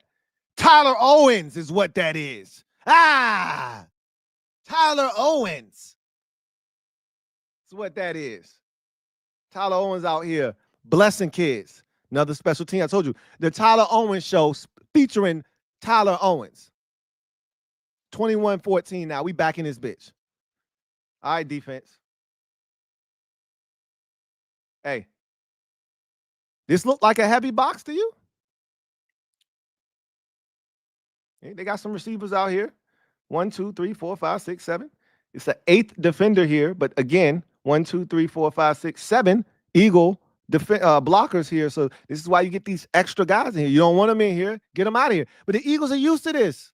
This ain't got nothing to do with Kenny Pickett being in the game. It's just an ass-whooping clinic taking place up front. Becton getting blown up in the backfield, right? Now Jurgens can't get in there, right? He can't get his hands dirty, right? So now you got 2 blockers tied up with one dude. He can't, he's supposed to be leading up into this hole. He can't because Becton got blown up. Now Barkley, I told you, got to make him stop his feet. Carl Davis doing a good job right here on the backside of restricting that hole, right? Pause. Now you got 2 defenders like, all right, where you trying to go, Saquon? Because we ain't doing that shit with your ass. Now gang tackle. And I love the gang tackling in this game. Carl Davis finally showed up. I've been asking, why is this man on my field? Why is this man playing for? He showed up. But it starts with Dante Fowler Jr., right? Boom. Somebody, I think it was Derek B, said Dante Fowler Jr. is a liability in the run game. Well, this is what he can do also. This is what he can do also. Blew him up. Now Jurgens can't get in here and get frisky with it. 2 guys blocking 1. Now you got 2 defenders free because of that. He's supposed to be leading up into this hole. Barkley has to stop his feet. Nowhere for him to go. And this is a continued thing throughout the rest of this game. Hurts or no Hurts. That ain't got shit to do with Jalen Hurts not being in the game, right? That's just us kicking their ass. Again, another tight formation. Bunch of guys in here, right? Now, again, this is probably more or less because of Kenny Pickett that you're going to, reduce the splits of your receivers and have guys in here blocking and all of this stuff. But you bring more attention to the box when you do this. But again, if you block it up right, if everybody's congested up in here, Saquon get out, it's gone. It's a touchdown like it was earlier, right? See Dante Fowler breaking into the backfield again. Yeah, he went after the quarterback. But again, Carl Davis, I talked about it. He showed up in this game. I've been asking, like, yo, why is this man on my field? This is why. Right here. He play ball. Come down the line. Go get him. Good tackle, boy. 3rd and long. Right? Let's call it 3rd and 6. 3rd and 5, 3rd and 6. Good shit, Carl. Good job of Sheldon Day taking 2. Right? Carl coming down and making a play, man. I love it. I love it, Carl. All right. 3rd down. Same look we gave them before. Got everybody up here mugging gaps. Look like we really about to come on the pressure, right? Bobby and Frankie in the A gap. You got man coverage. You see what it is. Lock up. He going in motion. He coming with him. So Kenny know it's man coverage across the board. Everybody tight. AJ coming out. And this is, if this was Benjamin St. Juste, his ass would have been all the way over here on the other hash when AJ stopped this bitch. He would have already been chasing the shallow cross, right? He'd have been chasing that hoe. He'd have went underneath this shit. AJ would have caught it, ran down the sideline. Look at how he played this. Look at how Lattimore played this shit. Come back out. Nah, bruh. Get your ass down. You should have seen DQ on the sideline. It's a great picture of DQ with his hands up like this, right? You might be able to see it from this shot. Lattimore gonna get up. See DQ down here? See DQ? Hands up. It's a great shot. Lattimore like this. And DQ in the background like this. I love it, right? Throw his ass down short of the sticks. Now, I will say this. See where this referee comes in the market? They a yard short. If it's Jalen Hurts, I think they're going for this shit. I think they're going for the brotherly shove, and they're going to get the shit. All right, who are we kidding? So this is where I think you feel the impact or lack thereof of a Jalen Hurts, because they would have went for this, and they would have probably kept the drive alive if he was in the lineup. Now, it didn't really make a difference. Guess what? We throw an interception on the next possession, if I'm not mistaken, and give it right back to him anyway, in even better field position. So, but this is a great play by Lattimore. And this is what gives me confidence that had he been in late in the game when Juice missed the tackle, that would have been a tackle short of the sticks. We'd have got the ball turnover on downs. So, anyway, Eagles punt the ball. Crowder feels it. We started our own 25-yard line. Jalen rolls out. He's able to jump over a dude. Does what he does. Gain about 3, we'll call it. Was there any pressure? Is the question.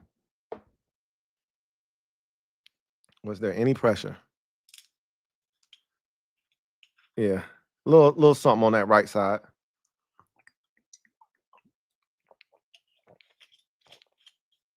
Made another defender eat grass trying to catch him from behind. Gain about 4. Handed to B-Rob. All right. Biotish, come on, you got to give me something, bro. B-Rob set this block up beautifully, and Biotish gave him nothing. Like, this, you got to give me something. I hate blocks like this, because usually dudes get hurt, and sure enough, the big defensive tackle from Georgia got hurt here. I don't like this shit. I don't like them. I think the NFL talking about taking these blocks out of the game, which I'm a big fan of. You could block him up top right there, get the same result. You don't got to go down to that man's knees. That's how people get hurt. But that said, you got to touch him. You got to put your hands on him. All right? You got to put your hands on this man. You got to do something, bro. Do something. Damn. Don't leave me out to dry like that. You want to know why the run game ain't working? It's shit like that, right? Like, come on, be honest. You got to do something, bro. You got to do something. You got to put your hands on him. Even if he would have just pushed him, it would have gave B-Rob a shot. He even touch him. That play should have been, gain of 4 or 5. Instead, it was a gain of, 2 or 3. Should have been more than that.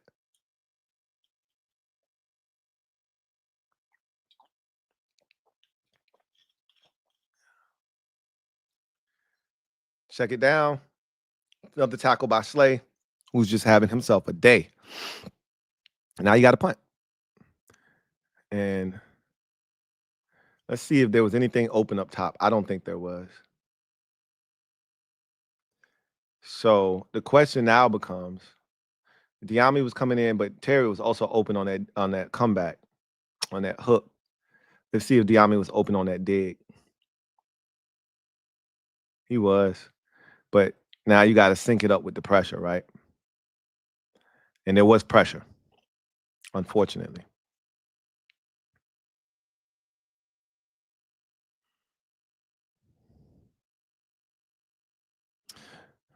You know what it was? It really wasn't pressure. Jaden dropped back probably a little bit deeper than he needed to.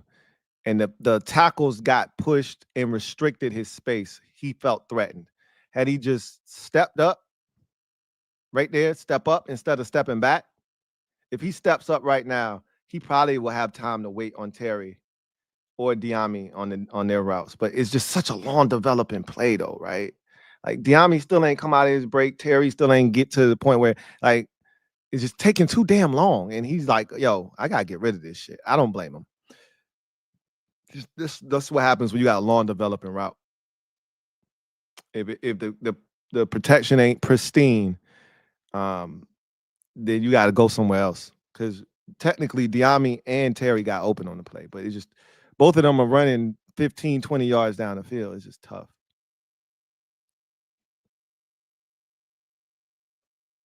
Cosme did a good job on Jalen Carter ass though.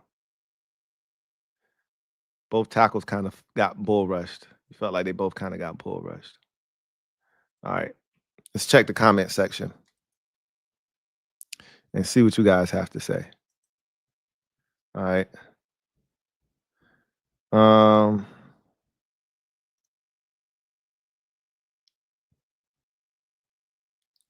Let's see.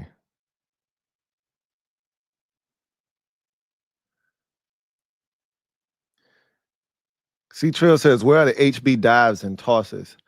I mean, you can see some tosses. You're not gonna see too many dives out of this because in order to do a dive, you got to be under center, and it's quick.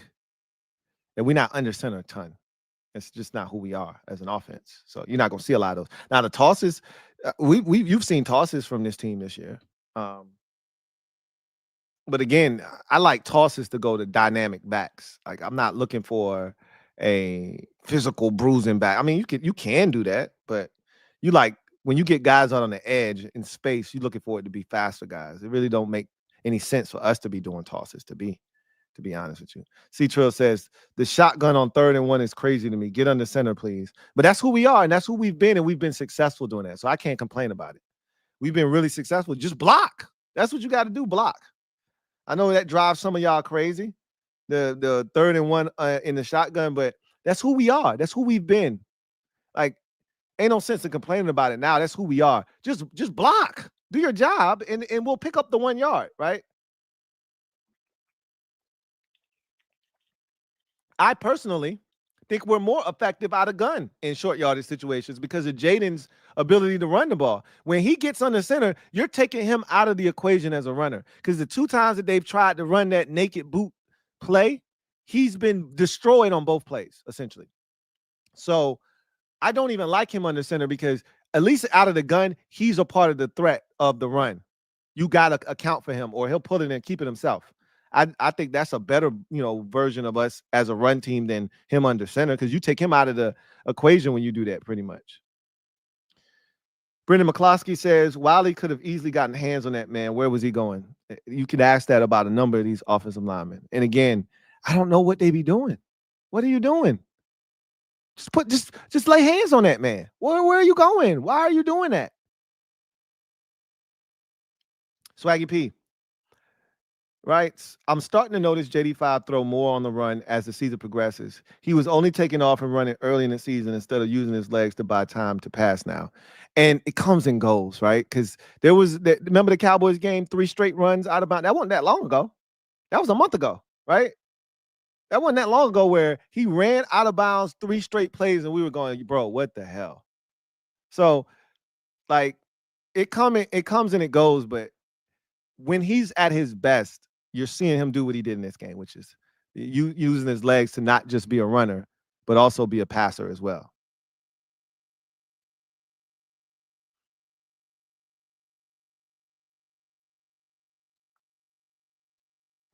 Showtime Trey. Thank you for the super chat. Greatly appreciate you. Showtime Trey says play calling was excellent. O-line not complete yet. Facts.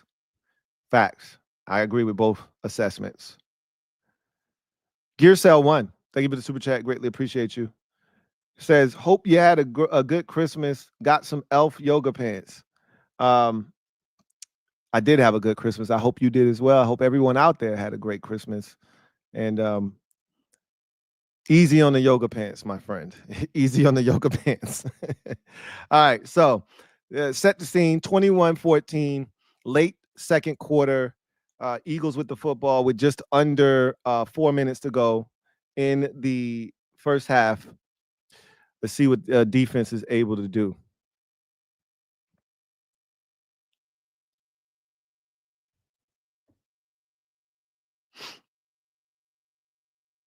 So a blitz from Frankie Louvu. I thought he got held on this play. Big time. Great play by Lattimore to not give up on the play, knock the ball loose. Watch him go like this on the ground and go, right? It's a great play by Lattimore. And this is just what you get when you got a dog. It's 2 dogs, right? 2 Rottweilers going at it, right? This is what you're going to get. Like AJ had good position here. He wins on the route across the field, but Lattimore don't give up on the play. And he continues to fight and knock that ball out, man. So now it's 2nd and long. And these 2 just was going at it all day, man. I loved it. This was good shit. Good theater.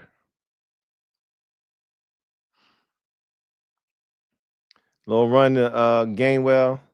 Like I said, we kept him under wraps. pretty much the whole day. He had that one drive against us the first game where he pretty much ran the shit all the way down the field. And I was like, can't let Gainwell impact the game like that again. Can't let him do it. Look, you see Deron in there working. Y'all see Deron in there working. See that man putting in overtime. Watch Deron. Take on 2 initially, and then throw the lineman out of the way, right? Take on 2 initially. Throw this dude out the way. Man, get out the way. Get off me. Get off me. And go make the tackle, right? Deron had himself again. Like I said, the whole D-line, though. I thought Sheldon Day, Deron Payne, Carl Davis, Jalen Holmes, Louie, Dante Fowler Jr. Everybody made plays, man. Everybody took turns. Dorrance Armstrong. Here comes Saquon. Too many yards here. That was on a 3rd down right there. Bring up a 4th down.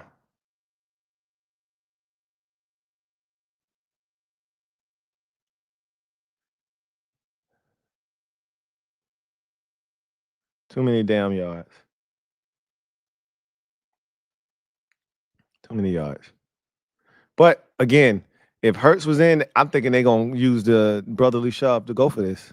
He's not in, so they punt the ball. Like that's where you feel the impact if you're the Eagles. Crowder bobbling and shit, and then almost fumbled after he bobbled it. I'm like, hey, I told you I gave him the church mama look stare. Right? I ain't gotta say shit to you, but you already know what that look mean.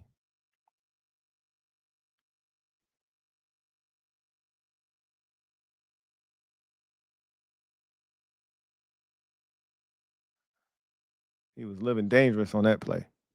Bobbled it and then almost fumbled. So now you are just under the 2-minute warning. And I'm thinking we about to go tie this game up because we one of the best 2-minute offenses, both halves. End of the first half, end of the game in the league. And then Jaden does this. And it just got away from him. And it ain't no pressure on him.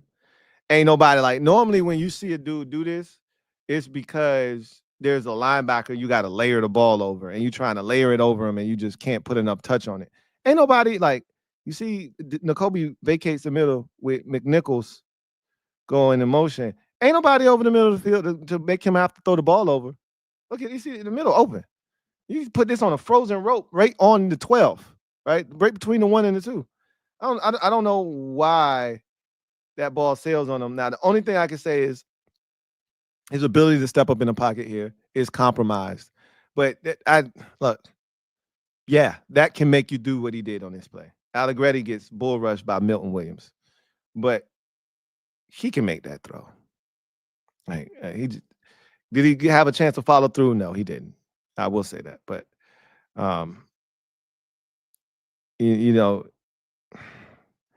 that's an interception that definitely didn't need to happen. And now I'm pissed off because it's 21-14. Eagles now have it. Great field position. If you think about their touchdowns outside of the Saquon run, they've had this type of field position every time they've scored. You think about it. So they haven't scored in any other situation other than the Saquon run. So I'm like, are we really about to give up points here? And I knew they won't score on a touchdown, but the question was, could they score a field goal? I didn't want them to get nothing. So this was a big sequence for the Commanders. You give up a field goal here. Obviously, you saw what the score ended up being. You give up a field goal here, you go down 10 at half. It's a totally different ball game. Remember, they get the ball after halftime. Like this was a huge sequence of events here. So run to Saquon, right? There's too many damn yards. But I love the fact that they made him change directions, stop his feet, change directions.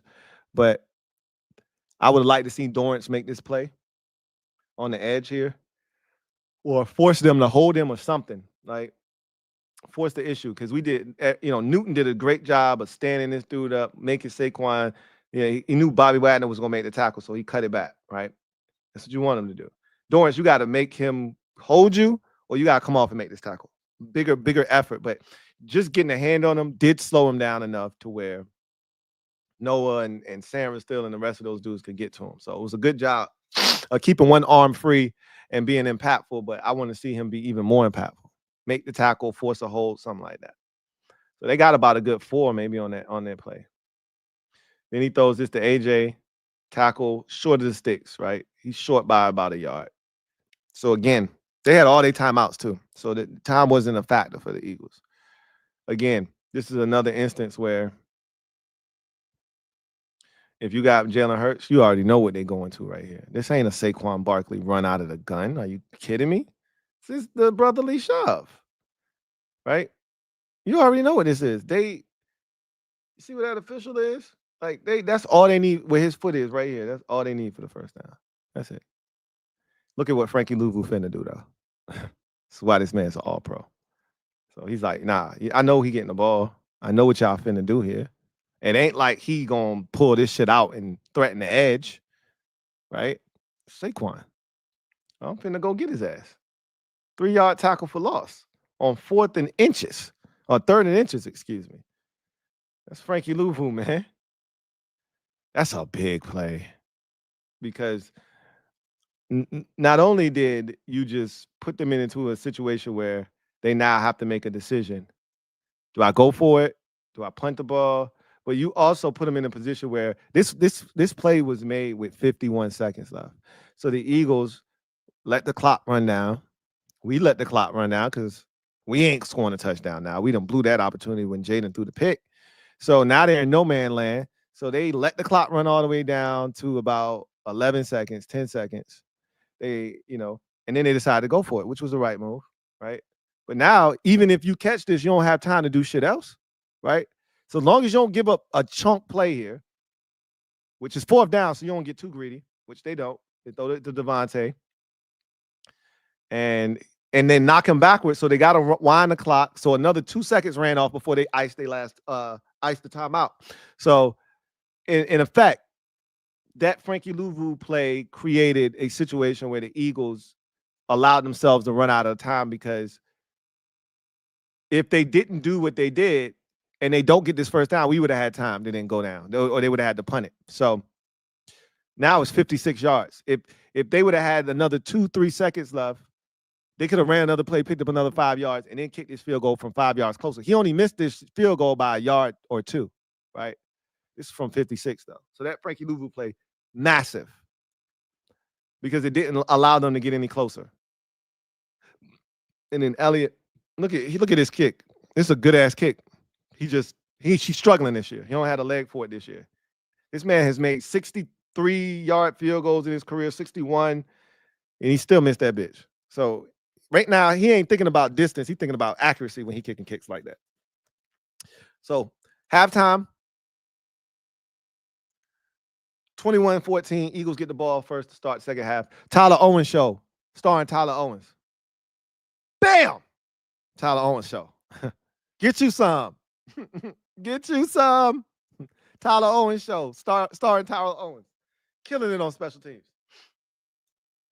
Love it, man. Love it, man.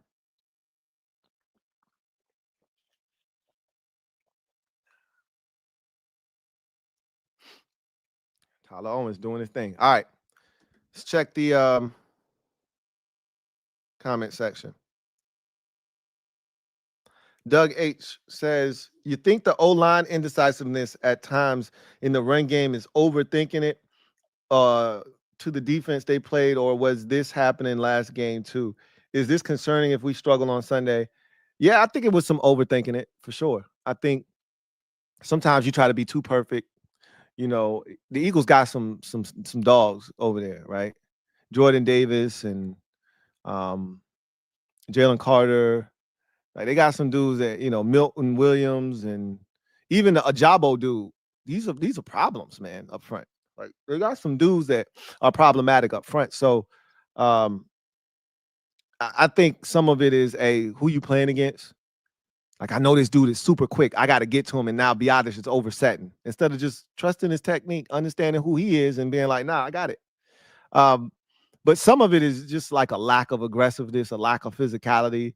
You know, I've showed you situations where they're supposed to double team. They so quick to come off the double team that they not only do you not block the linebacker, but you allow the guy in front of you to make a play, right? Where you're just like, come on, man, somebody got to block this dude. You can't think that the other guy got him, and either one of y'all got him, right? So yeah, you see a lot of that kind of stuff. It's a number of things. It's a number of things. Ethan Dykes writes, congrats on ND beating IU. Is that running back you got a minor? Yeah, he ain't ready yet. He a minor. If I'm not mistaken, he's a sophomore. So I think he got one more year. You talking about Love. Yeah, Jeremiah. I think he is a sophomore. So yeah, if I'm not mistaken. I could be wrong about that, but I think he's a sophomore. True sophomore. Derek B writes, LB had every excuse debunked. 33 points, 10 minutes time of possession in the third, 5 turnovers. He just couldn't admit that 5 is one of them ones because it would mean that the Eagles Super Bowl window is closing. He couldn't admit it. He didn't want to admit that our guy is special, man. and it don't look nothing like his dude. And that's okay. Like, you just got to be able to admit that it just looked different. Because it is different. It's okay. Every time he tried to come up with an excuse, we had to get that shit out of here. What else you got? Swat that away. What else you got? Right? Oh, the defense was tired. My defense played more plays than you. What else you got? Get that shit out of here. What else you got? Like, it just he couldn't do it. Like, I know it's hard. It's hard. I know it's hard. Ethan Dykes, thank you for the super chat. Greatly appreciate you. Writes, forget that I asked then. I ain't trying to see the feds. Yeah, I know. It's okay. Matter of fact, let me look him up. I'm gonna look him up real quick just to be sure. But I'm pretty confident that he is a minor. But let me double check for you.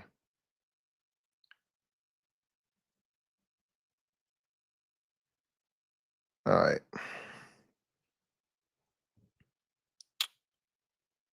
Let's see. Jeremiah Love. Yeah, sophomore. Yeah, true sophomore. Like I said, he only been at Notre Dame for 2 years, and with that type of talent, you don't sit on the bench. So won't get that kind of talent at Notre Dame too often. So I would know. So and he didn't come out of the portal. So yeah, he's a true sophomore. Craven Moorhead says Sheldon Day was putting belt to ass on the Eagles O-line, man. I done told you Sheldon Day, one of the unsung heroes of this football team. A lot of dudes played their ass off on the line, and Johnny Newton, this second half, this is the best half of football I've ever seen Johnny Newton play this season. And you're gonna be like, oh shit, Johnny might be coming. Everybody was getting their shit off against this Eagles offensive line. And you know, that's not often that you see it take place. Let's get to it though. All right. Just as I brag on Johnny, Johnny gets pushed back on a double team by about 20 yards. Watch how look how far Johnny get pushed back on this play, but he did his job though, right? But damn, look at this double team. At some point, you got to drop down to a knee and say enough is enough, right? They still pushing that man. They still pushing that man, and they started pushing this man at like the 24-yard line. That man all the way back by the 30, man. But in him taking on that double team, you allow 2 dudes to come up here and tackle Saquon. So, but yeah. Johnny contacted him at the 24, and they just took his ass on a ride. But again, he took 2, and now look, Cleveland Farrell and Oos right there ready to make the tackle.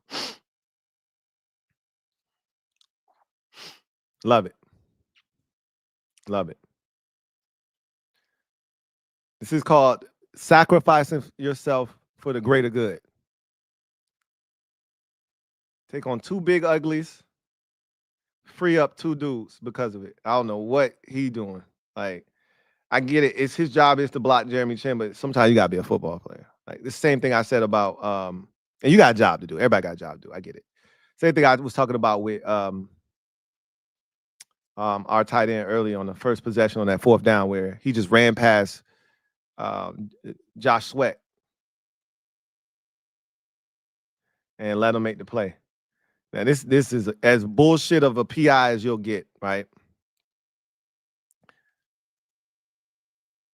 And you know, again, these officials, I can't be mad at them because if they, from their vantage point, our guy Lattimore has his arm, right? That's what it looks like. Like you look at that, who doesn't think he's got his arm?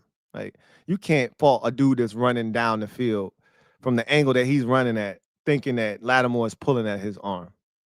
The guy on the back down here, the back judge back over here, same thing. His vantage point is Marshawn Lattimore is grabbing this man's arm.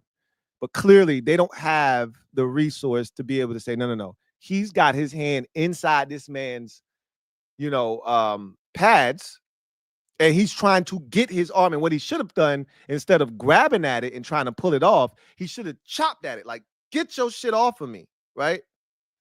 But he grabbed at it and it made it look like he was guilty when it really was AJ Brown who was the guilty one here. So this is where you would love it if replay could clean it up, but it is what it is, Shit happens. Football guys always gonna right or wrong. Don't worry.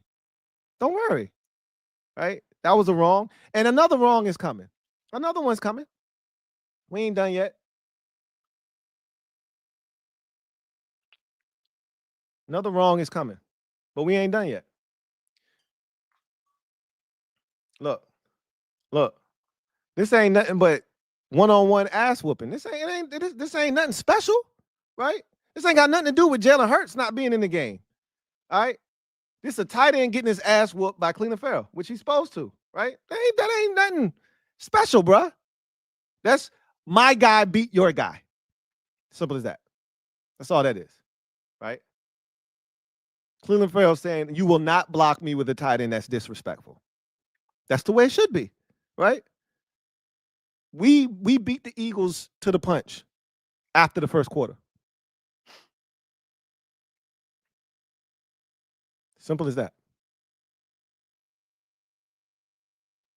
We did something that few teams have done this year to Saquon after that first quarter.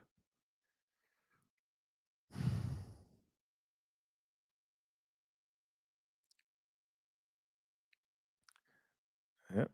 Another bad call right here. Right?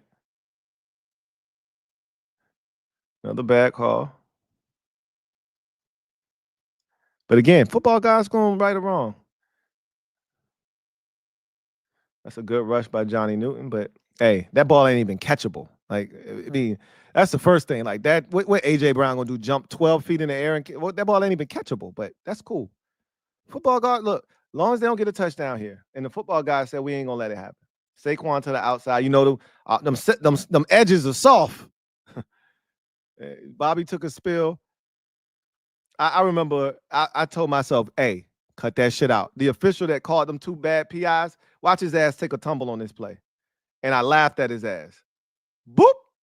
I was like, yeah. But then Bobby went down. I was like, hey, see? God don't like ugly. Stop that shit, man. I was like, hey, Bob, you all right? Get up. Get up, Bobby. Get up. I was out there like Craig there. Come on, Craig. Get up, Craig. Come on, Bobby. Get up, Bobby. He was all right. So now you know how I feel. Don't let him inside this 5-yard line running the ball, man. Because if you do, you already know what it is. And they said, nah, we good. Tackle him right there at the 5, close to the 4. But my thing is the 3-yard line. If the Eagles get inside the 3, you cooked. You cooked. So getting them to the 5, right around the 5, the 4-yard line, which is where he ended up here, it was big. Because remember, in the first quarter, we let him all the way down to the 1-yard line, basically, 1.5. So to get him right there, now they got to throw it. You don't feel comfortable running it here. You got to throw this. They got cute for no reason right here. I don't know why they did this, but I appreciate it. First of all, it's great defense by Jeremy Chin and Mikey Samerstill, because instead of them falling for the banana in the tailpipe here, and then you're gonna see Johnny Newton come flying out of there like a banshee out of hell, right? And make the tackle. And Dante Fowler got held too. Should have been called. But I want you to watch Chin and Mikey. Chin stays with him, and then Mikey backpedaling, taking away the underneath. He would have had to make the perfect throw over the top. He ain't no quarterback. And what you don't want to do is throw this bitch up, it get tipped in the air, and then it's more burgundy jerseys than it is whites. Hey, this the only receiver over here. This shit get tipped in the air, it's gonna get picked off. So you got to throw this perfect because of how Chin played it, and then Mikey did a good job of not jumping in the air. See Saquon jump, he don't jump, do no stupid shit. He just keep backpedaling, like getting depth. Now I'll make you throw it over me. And if you throw this shit too soft, Chin gonna be able to pick it off. If you don't throw it accurate enough, I might pick the shit off. So he held on to it, and here comes Johnny. Go, Johnny! Johnny be good. Here comes Johnny. Making the tackle. Fowler got held too. A lot going on this play. I thought the Eagles got too cute. See Fowler getting held right there. And then Johnny come out of there. That's a good job. You see Samer still telling Chin, hey, good shit, bro. You see him tell him good shit. And you see him peek back and see him. That's a good job. And you see him telling like, yo, thumbs up, like, yo, good shit, Chin. See, football guys right or wrong, right? Football guys said, don't worry about it. 3 points, that's it. It ain't gonna hurt you. 3 ain't gonna hurt you. 7 would have killed you. It would have been crippling. 3 ain't gonna hurt you. You good. You good. All right, McNichols on this return got us out to about the 36 or so. 37, 38. Yeah. Special teams did a really good job in this game. They really did. So set the scene. First possession of the second half, we down 24-14 right now. 24-14. King of the Bluegrass says, do you think Owens is a future strong safety for us? He could be. Anything's possible. I wouldn't rule him out. He got a lot of learning to do, but we see the physicality. We know he got speed. Can he get better on the mental side of the game and be where he's supposed to be? He's really raw. Slinging Salvi says, do you think the scheme requires space eaters instead of Johnny Newton build? I notice our DT's getting doubled a lot. No, our scheme requires guys like Johnny Newton. They don't like big space eaters. If that were the case, they wouldn't have traded away John Ridgway. They would have held on to him. Why you think Carl Davis is playing instead of Fedarian Mathis? Because they want guys that are a little bit more nimble up front. They like guys that are small and quick rather than big and physical and space eaters. They like Johnny Newton-sized dudes. If you look at Dallas's line when Dan Quinn was there, that's the kind of guys they had, which is why they gave up runs. But we got 300-pound guys like Payne and Allen that are also quick and nimble, that can play. Newton as well. So again, guys just got to make plays. That's what it all boils down to, right?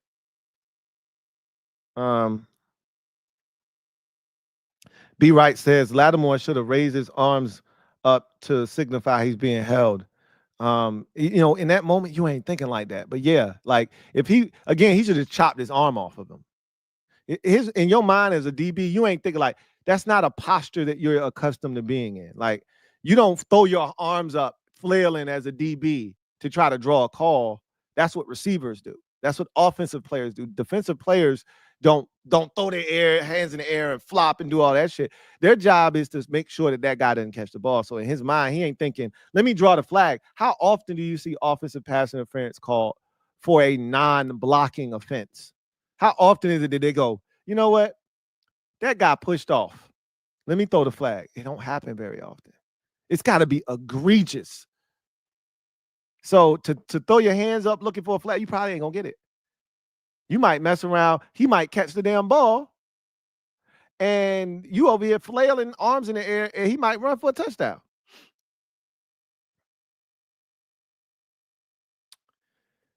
All right. So 21 or 24-14 at this point. First possession of the second half for the Commanders. Couple of fakes. We try to screen. Eagles won't go in for it.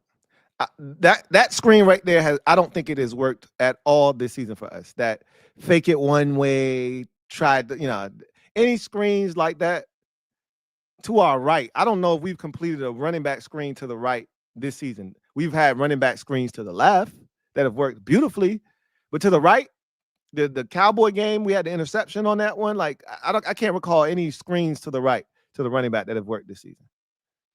You try the wide receiver screen to Diami and boom, fumble. And that is a fumble, by the way. That is a fumble.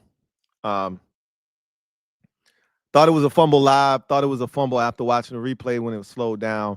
This is without a doubt a fumble. That's a good play by Zach Bond. Right. Diami I don't think he ever saw him coming. I really don't. He never really had a chance to, put the ball away. But thank God for Chauncey Gardner-Johnson again. CJ Gardner-Johnson, second unsportsmanlike conduct penalty, ejected from the game, and look where they start this possession instead of, where they got it at. So, and that makes all the difference in the world because we'll see them settle for a field goal, right? But who knows what would have happened if they would have been in plus territory. So, let's see. Loser. If we sign somebody to practice squad, I already told y'all what I thought about Diami today. I already told y'all he ain't playing. Marshawn Lattimore probably not playing either, but we'll see. GT7 says, so a team with one of the best O-lines and an MVP running back needs the brotherly shove to convert on short downs. Make it make sense. Y'all know what it is. Look, that's a part of who they are. And I'm not going to sit here and kill them for it, but yes, they do. They do need that. Against us, I can't speak for other teams, but yeah, they do need that. Which is why I wanted this shit outlawed. It ain't a football play. That's rugby. You got grown men taking another grown man and pushing him on his ass and back and head, all kinds of shit, trying to push him forward. That ain't football. That's rugby. That ain't football. So, I'm not a fan of it, but they not getting rid of it. So, it's an advantage for the Eagles. That's their shit. But when they ain't got it, you see what happens, right? Changes their football, their offense drastically. Don Battery writes, you're right. They were trying to embarrass us all game long. They were doing that floppy bird thing all throughout all four quarters. They didn't think one was going down even the odds. Well, you already know what they thought they was going to come in here and do. And look, to be honest with you, that first quarter, it didn't look good. It didn't look good. So they start this possession. It's their second possession of the second half. Scored a field goal. And it's what? Cleveland Farrell, what? Cleveland Farrell with a sack. Forced fumble. What in the John Jigga Jehoshaphat just happened? Cleveland Farrell, of all people, with a sack, forced fumble. He said, hey, what I tell them about this shit, man? Stop trying to block me with tight ends, man. Slap the hell out of his arm down. Get that shit out of here. We would be dangerous if we knew how to recover fumbles. How many fumbles been on the ground this year that we didn't get? I can tell you this with 100% certainty. We have had more fumbles not recovered this season than we have recovered this season. I'll bet you any amount of money. We might have forced 14 fumbles this year and we only recovered 5 of them, which means 9 of them we didn't recover. Or we might have forced 12 fumbles this year and we only recovered 4 of them, 5 of them, which means we didn't recover 7 of them or 8 of them. Either way, damn, the ball be on the ground and we'll never end up with that shit. This drive should be over though. After that, they go to Saquon, right?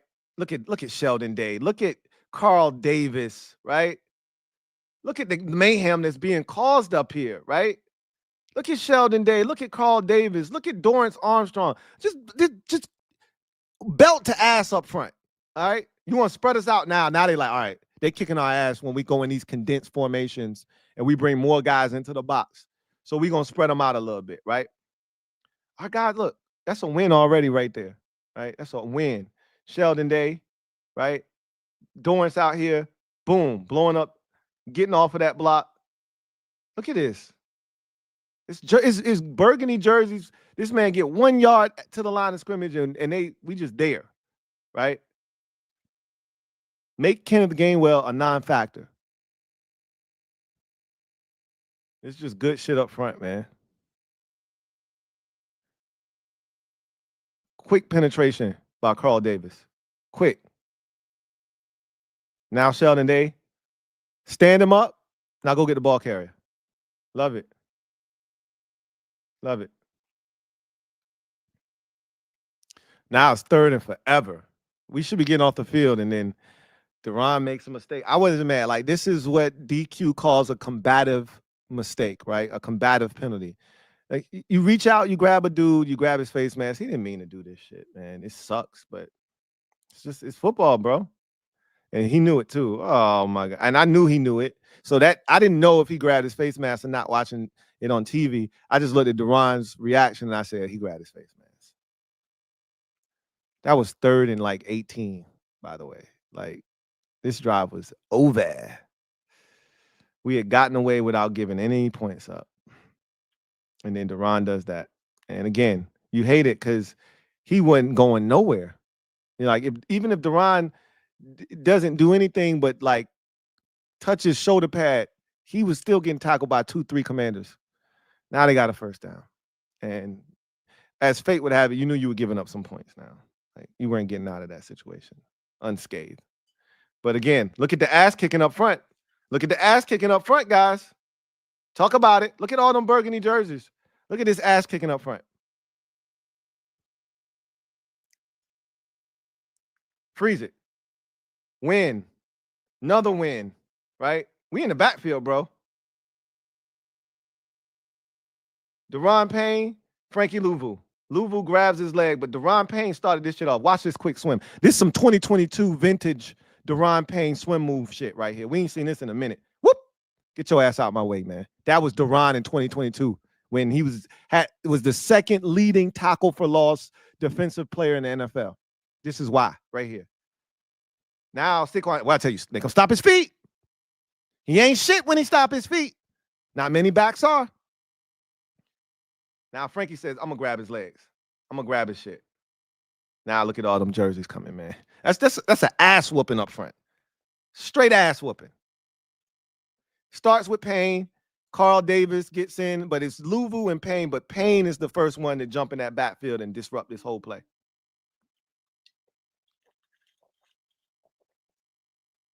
Then Louvu's like, I got his feet. He ain't going nowhere. Cut that shit out, man. Cut that shit out. That running shit ain't happening.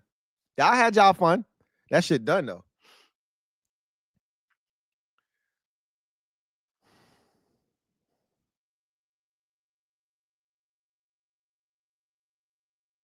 Now they try to heat Kenny up. Good protection. Good ass protection. Good route. See, this is when you need Quan to come here, like, and we ain't built like that. You know, mentally, we ain't built like that. But this is when you need Quan to come over here because, you know, you got Slim Reaper fighting for yards. This when you come with that punch. He don't know he coming, right? He ain't even turned around yet. So he has no idea Quan Martin is coming. Quan's supposed to come with that punch. You see how he come with that hard, I'm gonna tackle him hard with one arm bullshit. No, you supposed to be coming with that bitch just like this. As soon as he turn around, bow, ball out. But we ain't wired like that, right? I'm gonna come with this physical tackle. That ain't gonna make him drop the ball. But we ain't wired like that.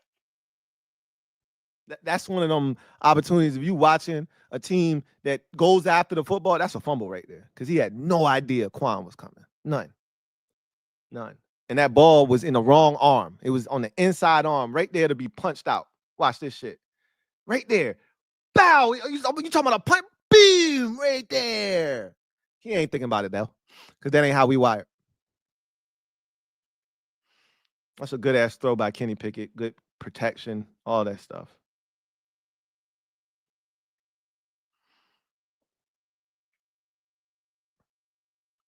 Gotta throw this one away. AJ fell down, so he gonna run. get about 2. I think he got a gain of 1. But AJ fell down. Once AJ fell down, that was that.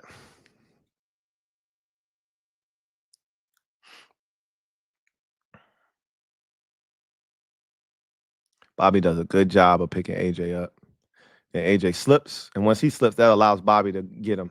Because if he doesn't slip, Bobby got to make a choice. And that might allow Kenny Pickett to turn the corner. You try to come up to tackle Kenny, he gonna throw it to AJ. Excuse me.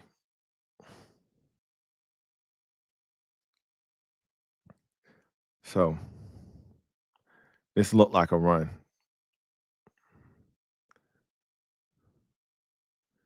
And it is. Good. Look at Sheldon Day, man. Like I said, it's just ass kicking up front. I don't give a damn what anybody talking about. Yeah, Sheldon Day just beat him off. Literally, this is some shit Jalen Carter was doing to us. Y'all gonna pull a dude from in front of me? And I'm not sure if they pulled or not. It felt like this was a pull, and he just dove in the backfield. Like, I bet. Let me go make a play then. Yeah, they pulled in front of him, and he was supposed to. Lane Johnson was supposed to be able to come and trap and wham him down. And Sheldon Day was like, "No, nah, not on my watch." So Landon Dickerson is pulling out of here, and Sheldon Day was like, "Oh, bet. All right, I'm finna go make this play." This is just an ass kicking up front. That's it.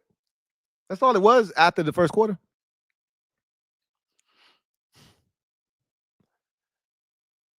Now it's third down and long.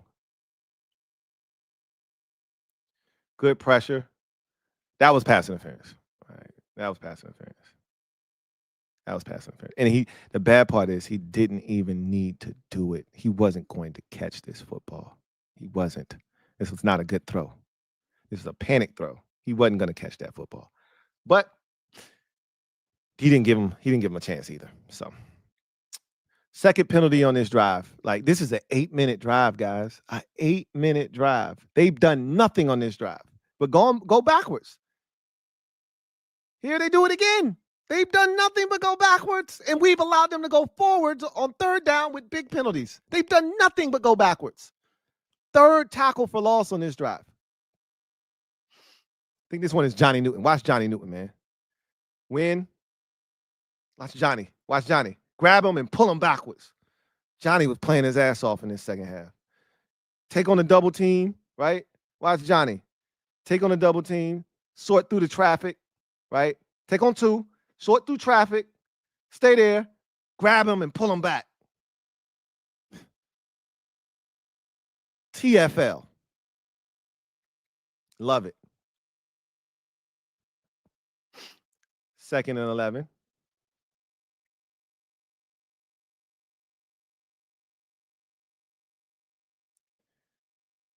Bobby got held on that play, man. I don't care what nobody said. I said that live when I was watching it.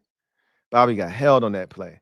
And the football guy, I was like, come on, man, that's holding. Football said, relax, bro. I got it. I got it. Chill. Watch Bobby get hooked on this play. But they was letting dudes play on the inside. I ain't tripping. They ain't call a lot of holding penalties on either side, but that's a hold right there on Saquon. Like, I don't give a damn what you talking about. But football guy said, I got it, man. Chill out. It was a hold. I got it. Okay. All right. I just make sure you saw the shit. So third down. We just adding up all of this good juju, right? Because Eagles getting away with some shit. We already paid for ours, right? So first down. Good play by Kenny Pickett. We already paid for ours. We got 2 freebie penalties, and the football guys immediately took our shit back with the B-Rob fumble. And you get nothing. We adding up all of the shit, right? All of the bad calls, all of the missed calls, we adding it up. I'm gonna show you when we cash it in. This is good. This is a good job of protecting, and then Kenny buying time, and that's a good play on third down. That's all that is. You can't be mad at that. First down.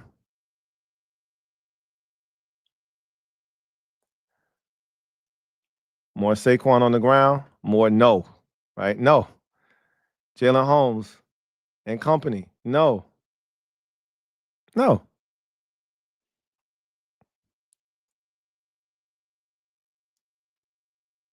No. Watch Jalen Holmes on the outside with Lane Johnson. Come back inside. Newton, look, see Johnny Newton standing up, restricting that hole. And then Jalen Holmes say, nah,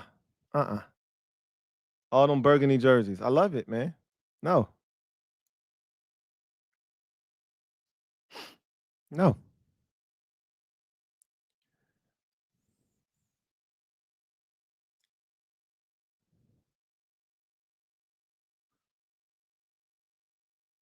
Play action fake.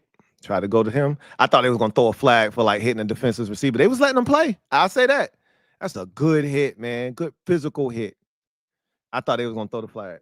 If you got a soft crew, that's a flag, bro. Trust me. A soft crew is throwing a flag right there.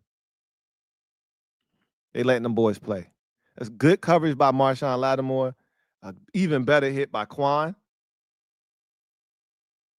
And I love it. I just knew they were gonna throw the flag. I was waiting on this shit to come out. It was like, nah, you good, bro. Don't worry about it. Man coverage. That's the blitz that we did on Hurts on the first possession. That's the blitz Kenny Pickett thought was coming that time. He rolled out. Remember when we mugged the A-gaps with both Frankie Louie and I said, man, we don't do this shit. We usually drop out of this, right? Well, this time they brought it. And the Eagles, we brought 6. They only got 5. You know, Saquon got to stay in. If he goes out in the route, we got more than they can block. Kenny Pickett got to realize that, right? If all of these dudes come, it's only 5 guys in protection. If Saquon getting out, and I think Saquon gets out here, out of the backfield, right? You got to know, hey, we hot. I'm hot. I wanted Fowler to go after the ball right here. But Pickett saw him late, turned his shoulder, but I wanted him to go for the strip. But I loved it. Forced the field goal. And I was like, with Jake Elliott, you never know. Force it to be a little bit further than you wanted to be. You never know. And he was true. So now 27-14. 27-14. 2 field goals given up. That was an 8-minute drive, folks. The third quarter is almost over, and we've only had the ball once. Once. That's the same shit they did to the Steelers the week before, and that is why. Look at this return from Luke. We out damn near about a 40. So that's why DQ went for it on this 4th down. You running out of time. With these dudes and the way they conduct business, you running out of time. Let's pause it. Pause for station identification. Will Diggs said Jonathan Allen would will Jonathan Allen play Sunday night? I believe so. I believe so. GT7 says, bet if Frozone had that angle on Smitty, he'd have caused the fumble. Frozone built differently. It's certain dudes that look for the rock. And he's one of those guys that tries to get it out. But most of our guys don't think that way. Most of our guys don't think that way. That was an opportunity right there. All right, see how wide we splitting them out, right? See how much space we created? 2 outside the numbers, 2 outside the numbers here. So this is a lot of space in here, right? Look, this feels real runnish. Right? When you create that kind of space, clearly you want to run the football. You're not really trying to throw the ball out of a look like that. That's a clear sign. Hey, we running.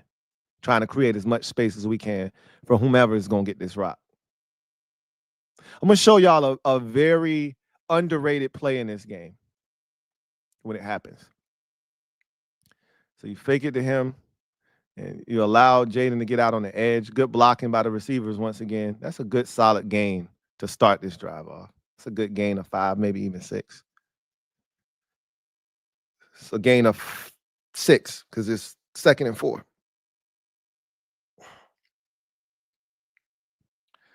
So pressure. That was the first time Jaden been under pressure like that since the first quarter when he was sacked on the play where they called roughing the passer. I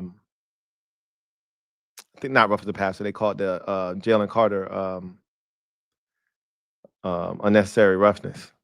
But that's immediate pressure. Let's see who the culprits were. Carter was one of those dudes. I want to say Milton Williams was the other, so it might have been interior pressure. Biotish, like, first of all, Cosme, what we doing here, bro? Like, let me ask you this. Who needs more help?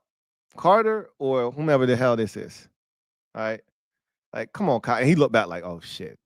I forgot who I was dealing with. What do you come on, bro? Like, come on, Cosme. You know better than that. And Allegretti got his ass whooped by Milton Williams here. Not the first time that this has happened in the game either. Remember when you couldn't get shit off on our interior earlier in the season?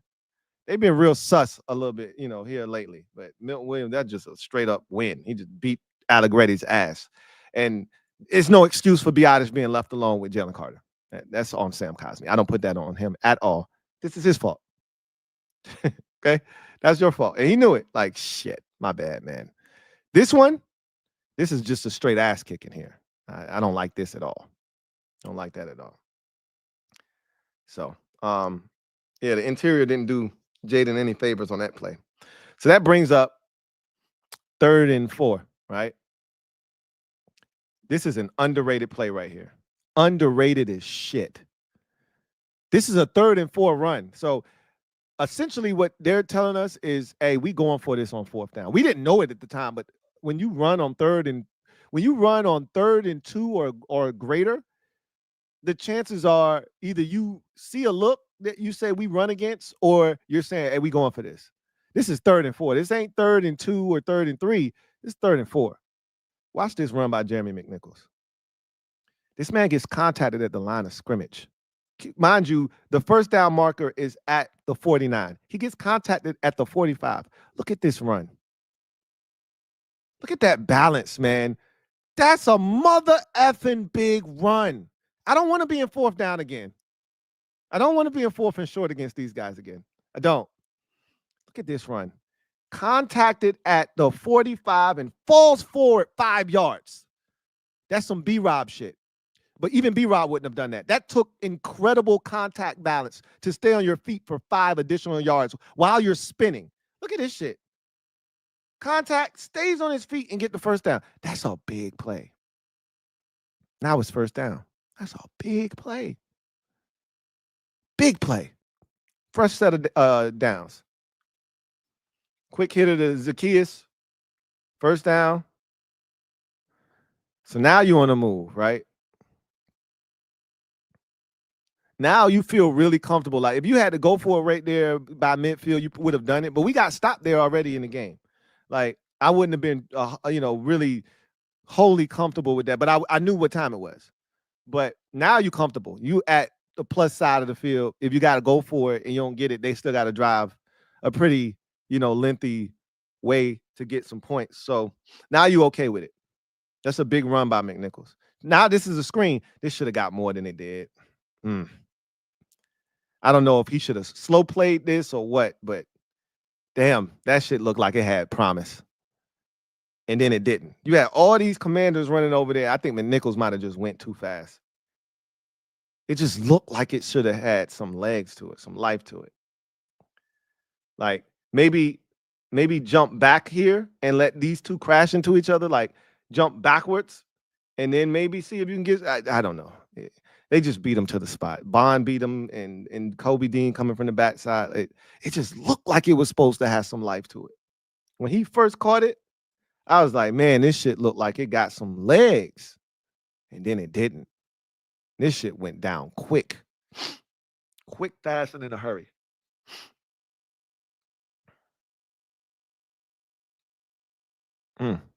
Gotta give him credit. Bond played the shit out of it. So did Kobe Dean. So that's a loss of 1.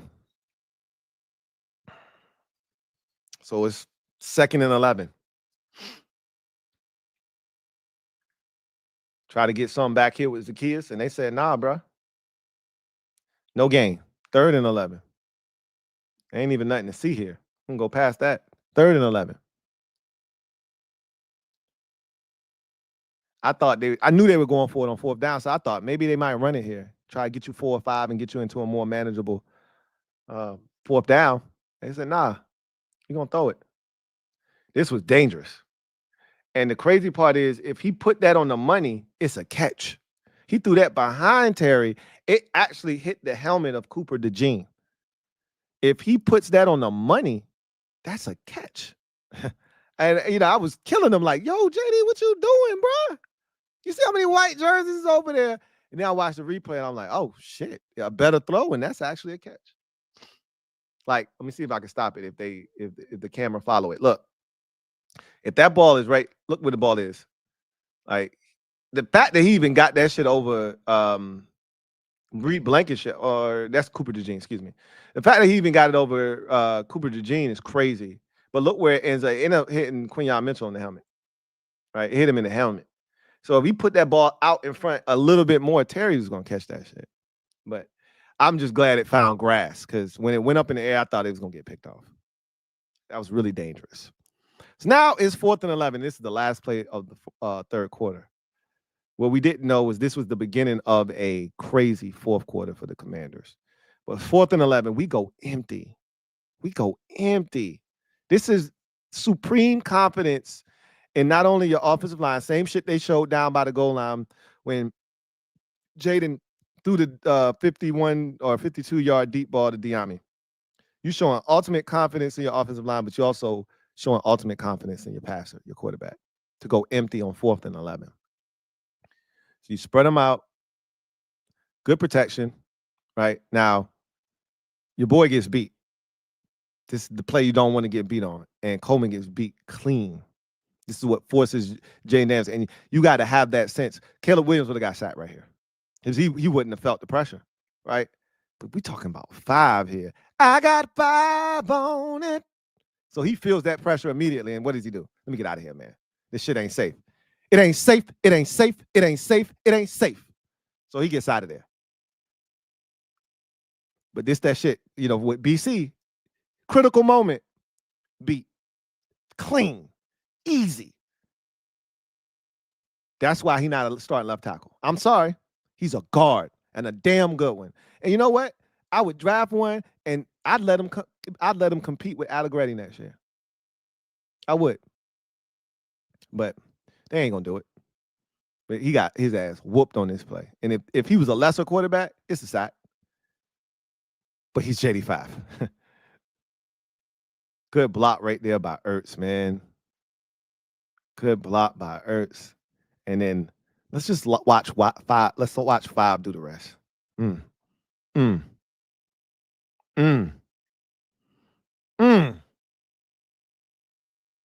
So nice, I got to rewind it twice. Good block by Ertz. Right there, nothing crazy. Whoops. Excuse me. Nakobe Dean, you tackled me in the first game. You know damn well you can't tackle me in space, bro. And I talked about Terry not wanting to get a flag there. I think he did a good job of just not doing nothing stupid. But if Terry just gets in the way, it's a touchdown. JD gets out of there. Ertz with a good block there. Just to get in the way. That's it. Now watch Terry. Terry could have gotten away right here. Just run in the way. Just run in the way. He tried, but he was like, I don't get no penalty. And I don't blame him. It's 4th down and 11. I don't want to do nothing stupid to negate none of this shit and cost us. I was not mad. End of the quarter, switch sides, 4th quarter. This is the beginning of a 22-point 4th quarter. We are down 27-14 going into the 4th quarter. Let's finish this puppy off.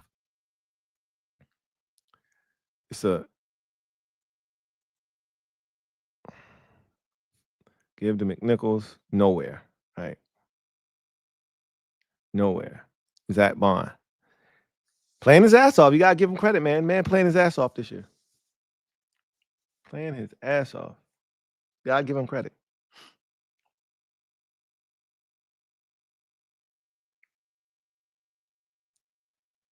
Finds the football. Finds the football. Good ass play. Tackle for loss. Now watch McNichols on this play. It's a good ass play. All right, get out into the route. Now watch him finish this. Like I told you, I like McNichols, man. Boom. Watch him keep fighting, all the way down to about the 4-yard line, right? Now it's 3rd and 2. Like, he got contacted, it was gonna be 3rd and 5. He just I look, there's a lot to like about Jeremy McNichols. I'd keep him next year over Austin Eckler. I know that might be an unpopular opinion, but he plays special teams. He healthy. He younger. He catch the football. Look, I'm gonna just tell you, he do a lot of shit, man. A lot of shit that I like. Tough dude. See him blocking on that play. Not the best throw, but a great catch by OZ. OZ's on the board, everybody, man. Hip, hip, hooray. OZ finally gets in the end zone. OZ finally gets in the end zone. Long time coming. That's a hell of a way to do it, and a hell of a catch. And just like that, we back like cook crack, man. Just like that, we back. 27-21. Tyler Owens show, featuring, starring Tyler Owens. That had a chance to pop. But once again, 40 right here on your screen and number 1 in your hearts, okay? Right here. Watch him do his thing, right? Watch 40. Get off me. Go track the football. Get off me. Go get the football. That's a big one. That had a chance to pop. Not on 40's watch. 4th from the right, but number 1 in your hearts. Look at that boy. That's like his 5th special teams tackle in the game. They can't block him. You can't hold me. Get off me. All right, now, defense. I need a shutdown drive. We just cut it to good play, right? We just cut it to a 1-score game. Frankie Louvu doing Frankie Louvu things. Not getting to the quarterback. Oh, no, that ain't him. That's Sheldon Day. That's Sheldon Day. Batting that thing down. So now they 2nd and 10. My guess is, I don't know what this is, but my guess is you 2nd and 10, you want to get into a manageable 3rd down. They think they're going to get into a manageable, so they're going to try to give it to Saquon. Except, they actually do, and they get the 1st down on this one. Best run they had since the 1st quarter. You know? Best run they had since the 1st quarter. They was doing some damage off that left side. But behind Mailata and Dickerson, that's where their most success came from in this game.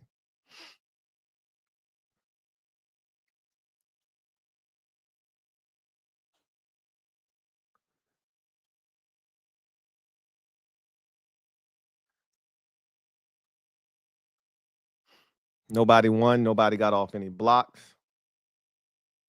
So now they got a fresh set of downs. Come on, defense. We need to stop. Give us a chance to take the lead. We ain't had the ball with a chance to take the lead the entire game. Give us a shot. Deron Payne. They didn't block him. I don't know what the hell they were doing. We ain't had a chance to had a ball with a chance to take the lead since the opening possession of the game. I don't know what the hell they was doing here. But I think Mekhi Becton is the culprit because everybody is moving right, and I think he moved left, and whatever the case may be. Like, everybody's going to the right, and he moves left. He's supposed to come out this way and get in front of Payne. He moved the wrong way, and Payne's like, hey, don't mind if I do, bro. Thanks. Easiest play you'll make all season long. Yeah. So now it's 2nd and 14. You got them right where you want them. Keep your foot on the gas pedal. Keep your foot on their necks. Don't let up.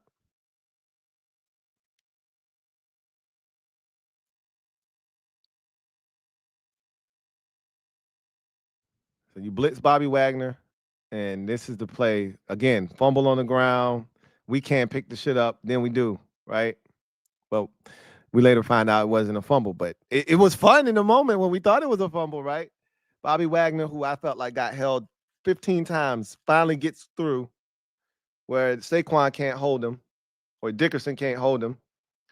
And it was definitely him flicking the ball forward, but for a minute there, we thought we had a fumble recovery. It felt good.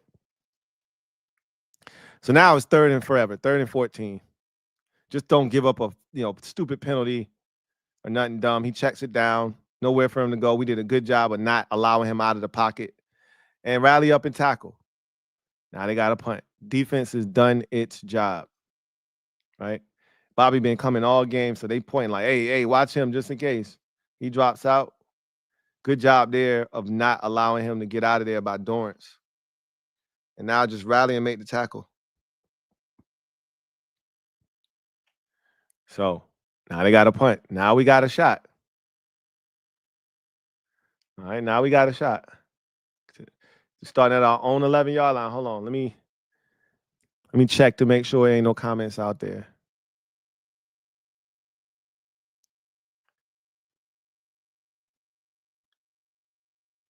Let's see.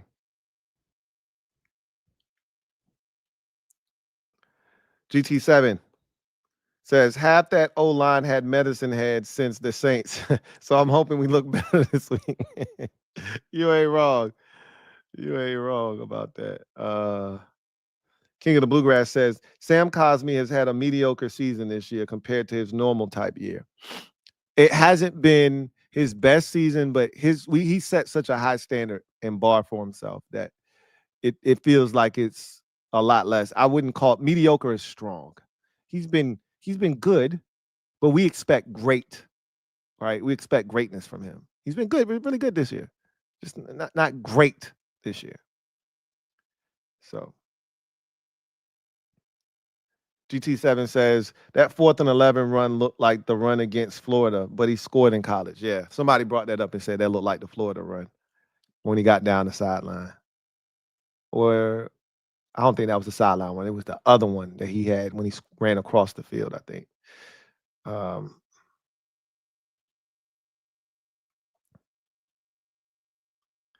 Ethan Dyke says, with the way T.O. is shedding blocks, we need to blitz him on every down. Laugh my ass off. Good for him. He had himself a day.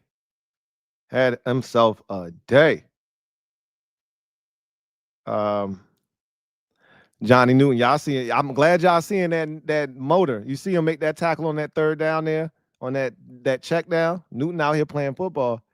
I'm glad y'all seeing it. So now we finally got the ball with a shot to take the lead. 27-21, 4th quarter. Start the drive off with a nice quick completion to Diami. Get you about a good 4, maybe 5. It's a good drive starter, right?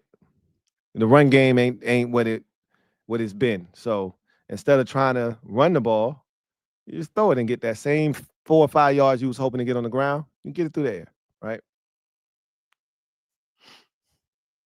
Go no huddle. Go hurry up. Now that you got them, go a little up tempo. All right, they get a little pressure.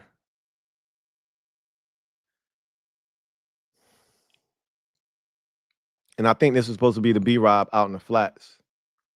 Looked like the 2 receivers ran, and then B-Rob, but he was looking for Ertz. Ertz wasn't ready to turn around yet, and there was immediate pressure. Let's see who the culprits were.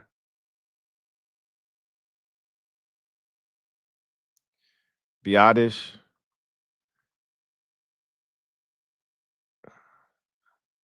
Got beat by a Jabo dude. And it's just a lot of congestion on that right side. Wiley didn't do a good job after they chipped Nolan Smith. You got some late pressure by Carter with Cosmi. Jaden probably could have done a better job of like extending the play, getting out of there, just moving. It was just a lot of trash around him. Not necessarily imminent pressure, but just a lot of trash. He just decided not to move. 3rd down, this is a big play. Check it down to B-Rob. Good catch, and then good run after catch to get the 1st down. Now, there was a penalty in the secondary on the Eagles anyway for holding, so we would have got the 1st down anyway, but we'll need that, right? I don't want no excuses. Let's just get the 1st down. It's a good job of Jaden hanging tough, wait until he gets out there. Good catch by B-Rob and good finish by B-Rob to get the 1st down. So good execution there by the quarterback. Offensive line, Eagles blitz there. So, and he had time. So good job across the board.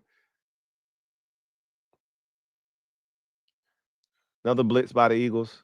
This is some good-ass blocking. It's the best wide receiver blocking we done seen all season from our receivers in that setting. Terry and OZ, that shit was That shit was good.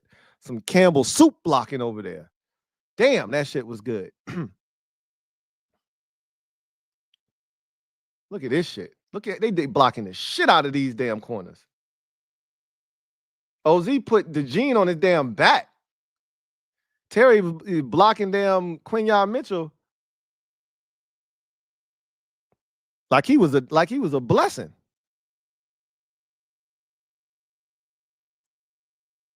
Up top, but this time they played it really well. Really well. That's Rodgers on the outside.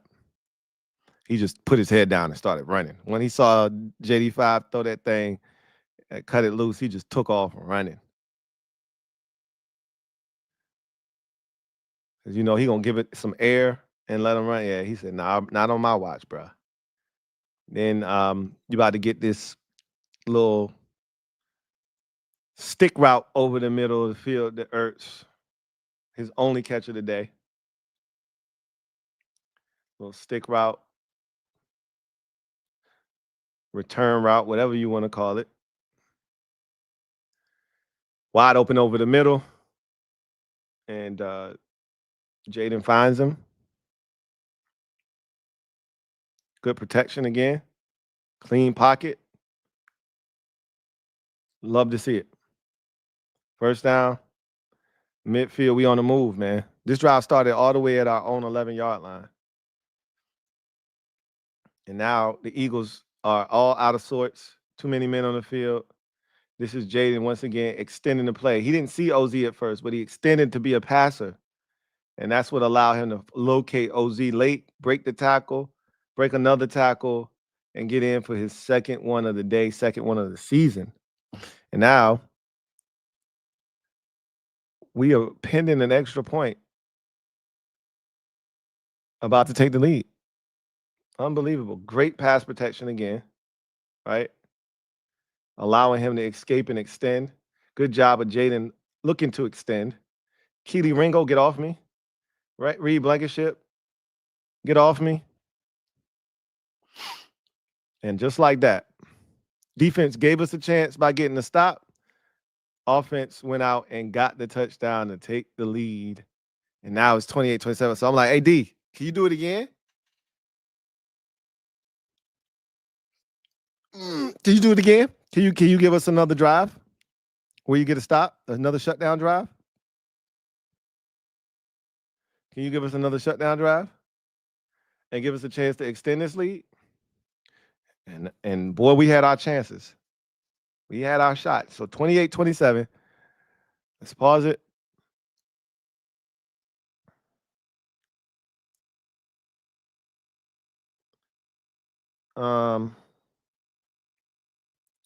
Jonathan Hart says, do you think we will shadow ATL Best with Juice? That ain't even a real question. Ain't even a question. Beth Silver Strucy says, do you think KJ Osborne would play this week if we are? Yeah, I do. Without Diami, yeah, I do think he'll be the first guy to come up off the bench for sure. All right.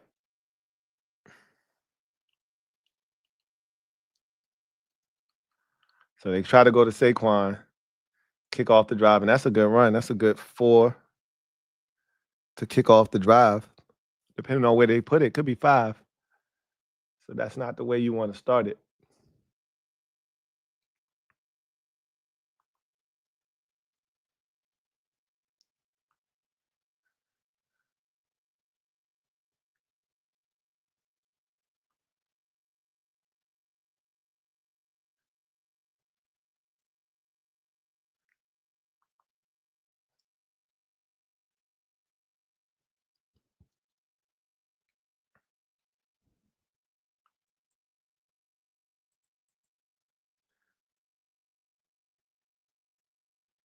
And Bobby, I think Bobby, the old Bobby might have been able to make this tackle.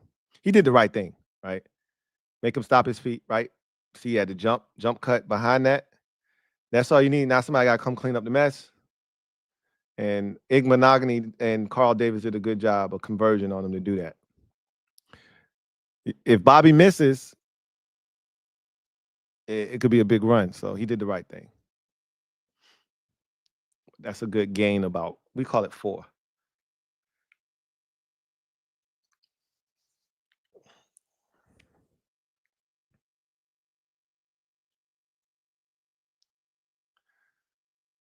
This was too much.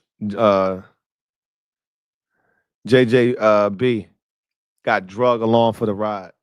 One of the few times we didn't have help when we were tackling Saquon. You know, much like Hurts, he squats a small house. So you got to come with reinforcements. So he gonna grab him, and he took his ass for a ride. At least an additional 2 yards.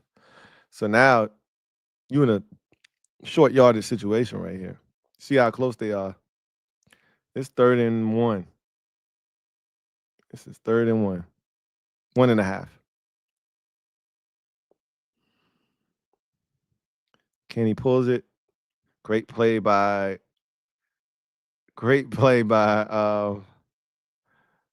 Marshawn Lattimore, man. I just knew it was a catch. He just never stopped on the play. We about to get 2 of them in a row, right? Where it looks like a catch, but it's not. Whoop! Way to fight, man. Way to fight. So now it's 4th down. They're going for it, as they should. This is a good concept by the Eagles. You get Devontae in motion, and you get Han to clear out, and you just run underneath that, and that's all you needed. You didn't need much. That's a good concept. That's a real good concept. I give them credit on that one. We rush 5, and Eagles blocked it up. Pitch and catch. Devontae Smith, 1st down. Fresh set of downs. Right now, you just wanted one stop from the defense. Like, couldn't get it for us. So I'm thinking Marshawn Lattimore must have got hurt on the play where he broke it up on that 3rd down, because now he's out of the game. Let me go back. I just want to see if he was out of the game on the 4th down. Yeah, he out of the game on the 4th down. So he made the play on the 3rd down, came off the field, and never came back in the game. So there's that.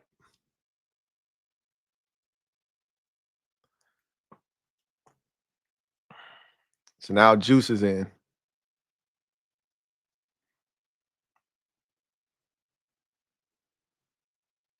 I was like, oh. And then good play by Bobby to knock that thing out incomplete. And I thought that Cleveland Farrell almost had another sack. The other forced fumble. I was watching Clee that whole play. Watching him. Like, come on, Clee.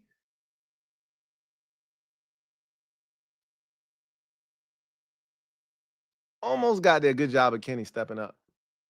He felt it. But Bobby never stopped on the play. So good job. That had a chance to be a big play for the Eagles. And Bobby stopped it. That was awesome. I don't want to ever see Bobby Wagner one-on-one with Saquon Barkley in coverage ever again in my life. So if we play them again in the playoffs, if that does happen, I don't want to see that matchup again. I don't ever want to see Bobby Wagner one-on-one running with Saquon Barkley again. Let that be the first and the last time. Please and thank you. So, good play by Sheldon Day, man. Let me tell you how I feel about you, Sheldon Day. Sheldon Day, baby. Let's go.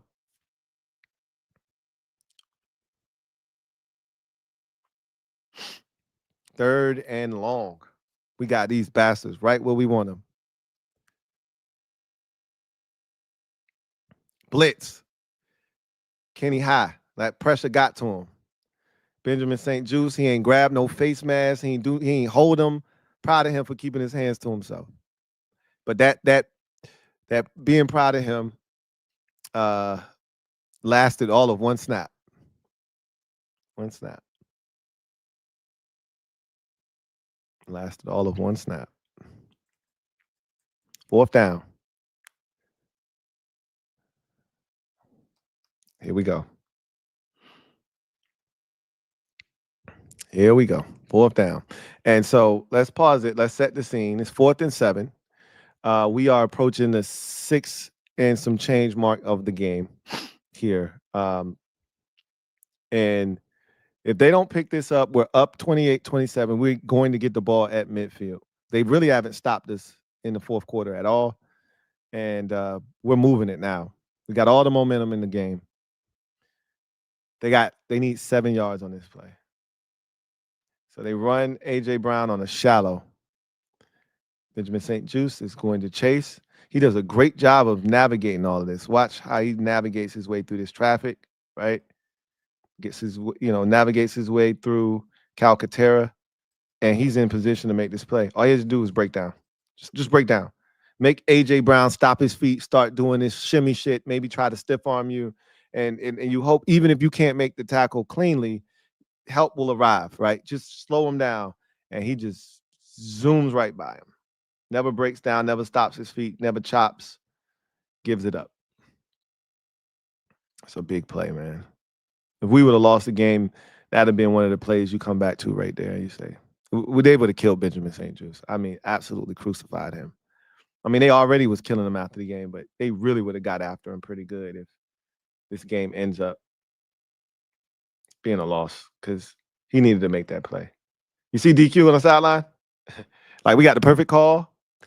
We flushed Kenny Pickett out of the pocket. We came with 1, 2, 3, 4, 5, 6. He don't got nowhere to go. Good pressure by Payne and DFJ, and this is the best he could do, was throw it 4 yards short of the first down marker. And watch DQ right here. Watch him. Hand on his head. Like, golly. That was the moment, right? Now you switch from, all right, gave up the 4th down. That shit hurts. But you still can force a field goal. Their kicker ain't automatic. He ain't automatic. He ain't automatic.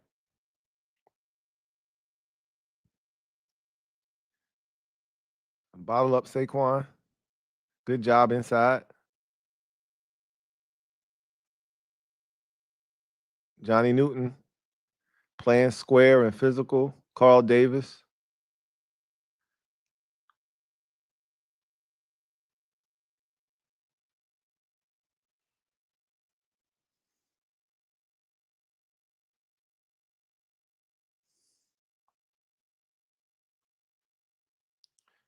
Good job, man. Just being physical in there. Not giving up too much ground. So now, 2nd, and we'll call it 8.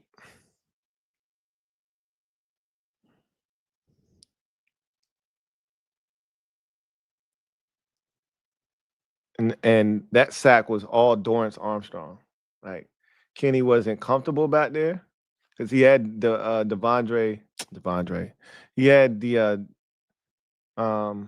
Devontae Smith on the little end breaker, right?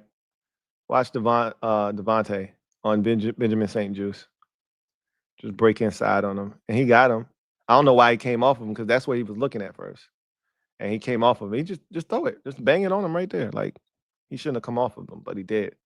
But then watch Dorrance Armstrong bull rush. He took Lane Johnson, put him on skates. And that's what forced Kenny Pickett to step up.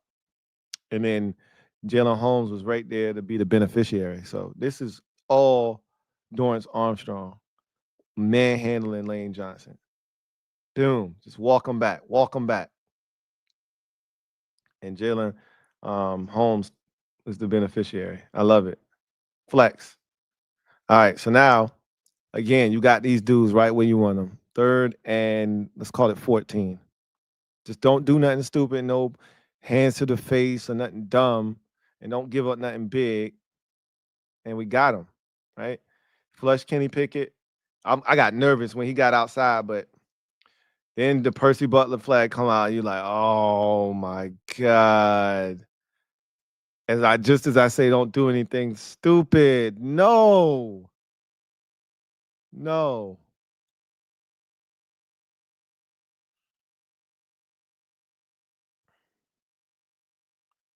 Good rush. Flush Kenny. Slide. I'm glad they picked the flag up. He barely got a piece of his shoulder. So we dodged a bullet. And now they're in front. 30-28. And I'm thinking we finna go win the game right now. Right now. Right now.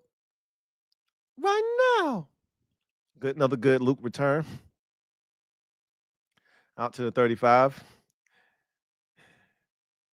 And I don't think it was the very first play. Try to throw it to John Bates. Incomplete.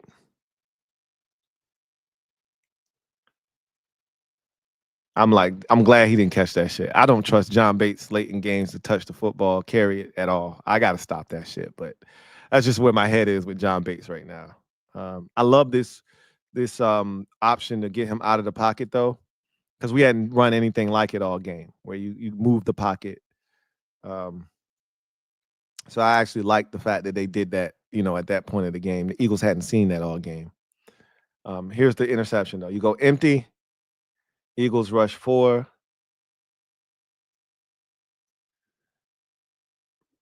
Solid, or excuse me, not the interception. Okay. Solid protection. Eagles rush 4. He's able to find McNichols. I told you I like McNichols, man.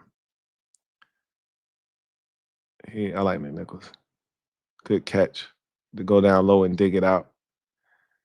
3rd and we'll call it 4. That's about a 6-yard gain. 5, depending on, let's call it a 5-yard gain. 3rd and 5. Go empty again. McNichols go in motion. And this is the interception. They come with a late, blitz or a late rusher because it really was only a 4-man rush. This was a bad decision by Jaden Daniels. This is just bad. Look at this clown. He might have been able to score. He's falling now, right? He's looking for somebody to tackle him instead of just running. Like none of our dudes really wanted to tackle him. I don't really know why he was just like clutching the ball and looking to fall down. I think he thought the game was over. I really think he did. He should have been trying to score. This was Jaden literally saying, I got to do it myself. Which I don't blame him for thinking that way because they literally put the game on his shoulders and he had to make every single play for us. Nobody made a play in this game on offense. That he wasn't involved in. But this is a bad decision. Rolling to your right, throwing back across your body left, jumping in the air. Like there's no way that this is going to end well for you.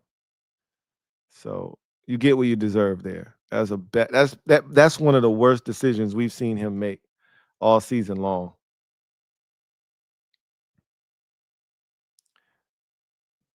But the defense, once again, I need you to come up big. A touchdown, the game is over. 2 first downs, the game is over. Can't have either one. So they start with a Saquon run. I love it. Love it. Johnny Newton, man. There goes that man. Johnny from the backside, man. I told you, this is the best half of football we've ever seen Johnny Newton play. It's the best game we've ever seen from Johnny Newton. He's going to chase this thing down backside. Y'all going to pull? Oh, bet? Y'all going to pull from that side? You must have lost your damn mind. Chase that shit down from the backside. I love it. I love it. So now it's 2nd and forever. And you're going to get an A.J. Brown slant here. Look, Juice tried to do it again, right? Watch his hands.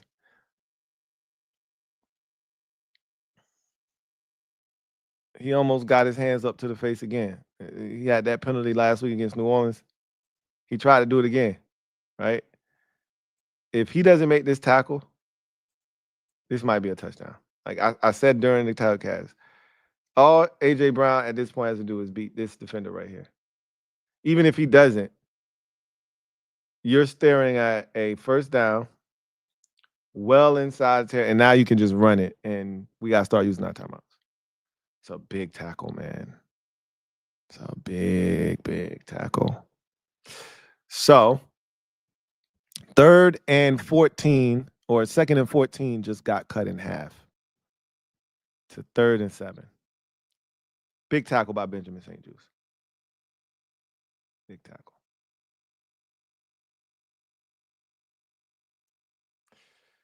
This was the ball game essentially, and Noah Igbenogany is in the slot against Jahan Dotson. They switch because he went in motion and he gets cooked. I mean, absolutely cooked by Smitty. I mean, this shit ain't even fair what Smitty does to him on this route. Shakes him down like Gregory Abbott. You are, man, I wanna shake you down. Shook his ass down. Oh, well. No, ain't know what the hell to do. And remember I told you the football gods was stacking up good juju for us to cash it in? Here it is right here. All them shits the Eagles got away with, all those bad calls that resulted in points for them. Here you go. You're welcome. Now, I can't help you after this. I did what I needed to do. I put you in a position where you can win the game. Now you got to go do it yourself. But I did what I needed to do. Football God told me that. I did what I needed to do. There you go. Cashed it in at the perfect time for you. You got to do the rest. I said, that's all I asked for, bro, was a chance. So you're telling me there's a chance. Yeah, I'm telling you there's a chance. Well, first of all, Jake Elliott tried to miss. That wasn't the greatest of snaps, but he tried to miss this bitch. Whew, I thought it was going to hit the upright. If it hit the upright, it was going to be no good. It went in, though. And so now you get a good return from Luke. Luke was really good in this game. So another plus 35 return. Then you tack on 5 more because the Eagles left too soon. You're going to see, I think it was this dude right here. 21. Yeah, left too soon. So that's an extra 5 on top of the 37, 38 that Luke got it to. So now you starting at the 43. So you're in great field position. Start off with a quick little hitter. Like we've been doing that all game, right? We did it to Diami earlier. Just a quick drive starter. Get you 7. That's a 7-piece on first down. Set up and hitch. Bow. Right? Back foot hit the ground. Set up. Get rid of it. I knew we were going to win the game once we got it back to 5 again. I told the mob, we finna win now. Like, I never doubted. I didn't. If Smitty would have caught that ball, that's when the doubt would have set in. I'd have been like, nah, we losing the game now. That would have been the first and the last time that I would have thought we were going to lose. Give it to B-Rob. This is a smart job, a smart play call to get the first down, right? Plenty of time. We got this ball with 152 left. Damn near at midfield, right? 43-yard line or so. So plenty of time. You don't have to be in a rush, and you got timeout. Plenty of time. You almost don't want to score too damn quick. But they haven't stopped us all fourth quarter. So we have no reason to believe that we're not going to march this thing down. So fresh set of downs.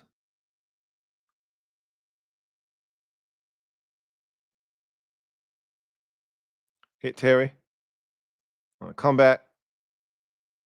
Rolls out of bounds, stops the clock. Beautiful. Beautiful execution. 11-yard gain.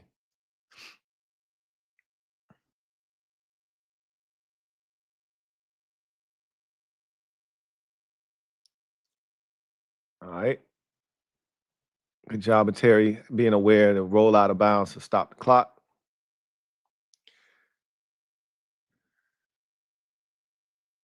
Let's hit Terry again. I think this might be a run from JD, right? Whoops. Jalen Carter. He thought, right? He thought he could catch him. But he one of them ones though. That's a tough assignment for a 300-pounder. See how they overload this one side? See how they trying to overload this side, force one-on-one blocks, right? Hoping somebody can win one-on-one. Carter gets free, and JD5 just makes a miss. Gets the first down, gets down. All right, hurry up. Let's get to the line. Then you get a mistake here by Crowder and the receivers on that right side. He's trying to throw something hot quick, right? Because he didn't get the first down. Oh, he got the first down. So this ain't the one. This the one to Terry. And then he gonna get here, and he gonna try to get something quick to, on the outside. So now he gonna hurry up, get to the line of scrimmage. He trying to get something quick to Crowder or OZ, right? Get this first down. They both blocking though. So he's like, all right, I gotta pull out my do-it-yourself kit again. But he's short 1 yard. So you see, as soon as he get the football and hitch up, he trying to throw it to the outside, but them boys ain't looking for it. Okay, let me do it then. Now it's 3rd and 1, so you got to hurry up, right? So you had to use your last timeout right there. 3rd and 1, though. You can't afford to not get the first down here, and you don't want to waste time. So let's just run it, get the first down. We can spike it. We got plenty of time, and we got the downs we need, right? So get the first down with B-Rob. Hold on to the ball. He does. You get to the 10. Now we got to spike it, right?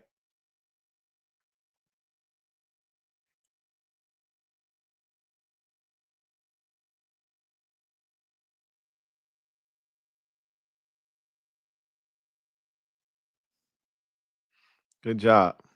I'm making sure we ain't had no assignment bust and we give up a 2-yard tackle for loss. That's the type of shit we've been on against Philadelphia. So now the clock's running. You got to get up. You got to spike it. Carter's going to try to intercept the spike.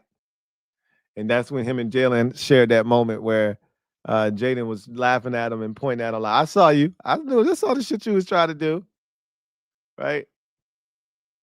Carter tried to do this in college too. Try to catch the. He said, yeah, I see you. I saw what you was trying to do. Carter was laughing. They was laughing. And then here's the game winner, right? So, you know what's funny is this is the same concept we ran just on the opposite side on that Luke interception. It's the same concept. It's actually the same coverage, believe it or not. Luke was over here though, and he ran into the middle of the field, was open. Bond was in coverage, and Jaden just sailed it over his head. So you get the same look from the other side of the field. This time Crowder is the guy that's the point man. And, you know, this is Ertz is who normally gets the ball here. And Ertz is going to run a dig, right? Right over on the goal line. I would like him to press up just a yard more just to make sure he in the end zone because we don't have any more timeouts. And if this ball is in the field of play, we lose. We don't have enough time to spike it. We don't have enough time to run up and get another play. It's 10 seconds left. Anything in the field of play, you dead. So Ertz needed to push up a little bit more, but he was open too. But he sucks up some of the coverage over the middle. I think Bond was worried more about Ertz than he was Crowder. And your end result is Crowder gets in behind him. You see Bond turning. He's looking at Ertz. He's trying to keep Ertz out of the end zone if they throw it to him. He's so preoccupied with Ertz, who again was the primary read. But because they ran this in practice and they got the look, and Crowder got the ball the day, the Friday before, that's where he was going with the football. And he anticipates this throw, and it's there. But as you can see, and you're going to see it again, Ertz is open across but Bond is, it's going to be dicey if he tries to get it to Ertz. See where Ertz is? He's running across the front of the goal line. If he catches that, there's a chance that Zach Bond may be able to hit him and keep him out of the end zone. I don't want another Pittsburgh Steelers situation where we are counting on the officials to make the right call or Ertz to stretch it across the goal line. Just throw it in the end zone. I'm glad he made the decision that he made. Touchdown. I mean, look at Ertz and look where he runs this route. Great protection on this play. Cornelius Lucas looked like he got away with a little bit of a head start, but you see where Ertz ran his route? I need him to press up just a tad bit more. Just a tad bit more. Being that the circumstances are what they are. If it was a normal situation, he's open, right? But there's no guarantee that Bond doesn't come up and keep him out of the end zone. You see what I'm saying? But Bond was looking at him, and that's what got JD into the back, or JC Ice in the back of the end zone, is that he was preoccupied with Zach Ertz. It's a great concept by Cliff, man. Really flooding this part of the zone, right? Love it, man. Love it, love it, love it, love it.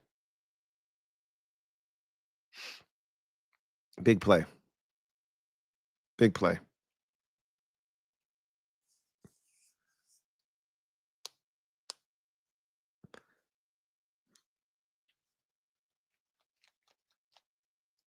And that's when you heard the great call from Joe Davis. I love Joe Davis.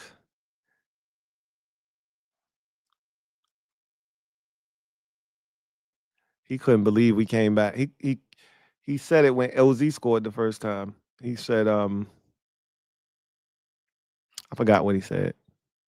It was, I literally, can hear it in my head, but now I can't hear it for whatever reason. And you get the 2-point conversion, and that was pretty much all she wrote. They tried to do this, as my dad would say, as boss man would say, razzle dazzle. They tried to do this pitch back shit. You know what? I was asking myself, we recovered this, right? Does that count as a turnover? It does, right? We recovered that at the end. We were the Eagles were +4 at that time, 5-1. Does this mean it was, instead of it being a +4, it's a +3 for them? And so instead of us being +1 on the season, we're +2 now? I wonder if. I hope so. But I think they should count this. We recovered this ball, right? It's a fumble. We recovered it. It's our ball.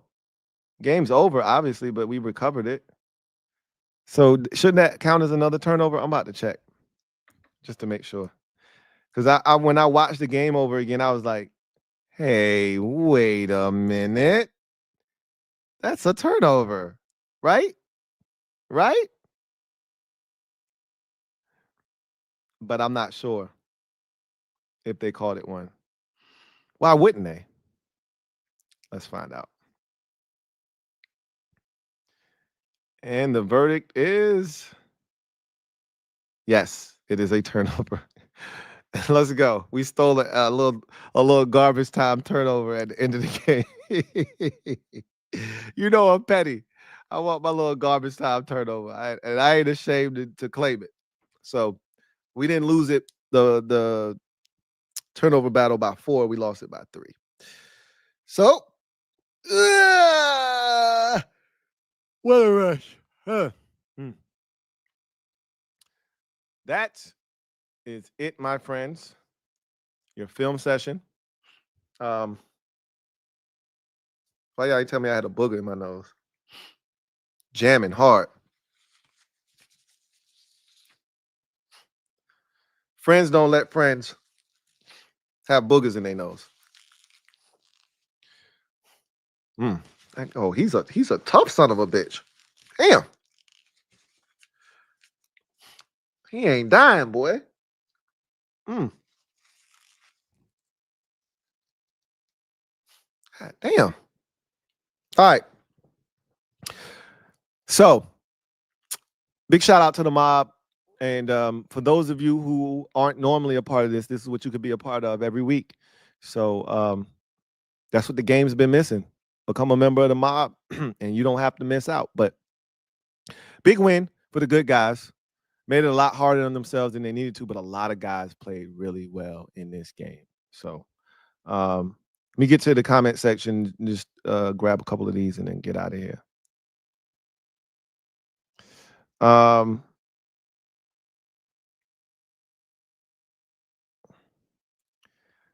Let's see. Swaggy P says, when Crowder scored, the stadium got loud, but it wasn't as loud as the Hail Mary. Of course. There's never going to be anything as loud as that because you thought you lost the game. You didn't think you lost. when you were in that situation. The improbable happened in that situation. He said, I felt a calmness instead of a nervousness on that final drive because you were calm, just like the players were calm. Why? Because you got 5. I got 5 on it. That's why you got to be calm because you already knew. You already knew.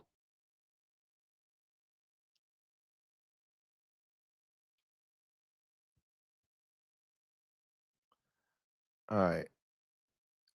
Miss P, what do you mean? What do I know about Gregory Abbott? Come on, you know better than that.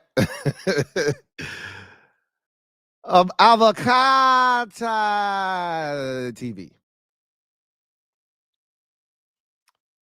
Stand up. You're the newest member of the MOBB. Mob, you know what to do. Show ATTV what it means to be a member of the MOBB.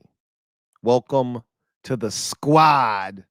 Glad to have you on board. Grande Groove. Thank you for the super chat. Greatly appreciate you. Grande Groove writes, thank you, Louie. You came through as promised. I'm a man of my word. I told you I would. Merry Christmas to everybody. Hope your Christmas was awesome. And I will see you guys next time. Until then, be on the lookout for 2 more episodes of Commander's Nightly News. You should be getting 2 more today so we can catch up.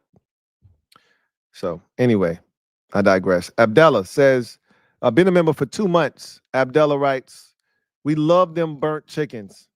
They were smoke bird, man. Smoke bird. Delicious. Delicioso. Denny's was back open. Yes, we know the way things are supposed to go. Good eats, comfortable seats. Come on into Denny's. Come on in. Denny's was open. If only for one night. Denny's was back open.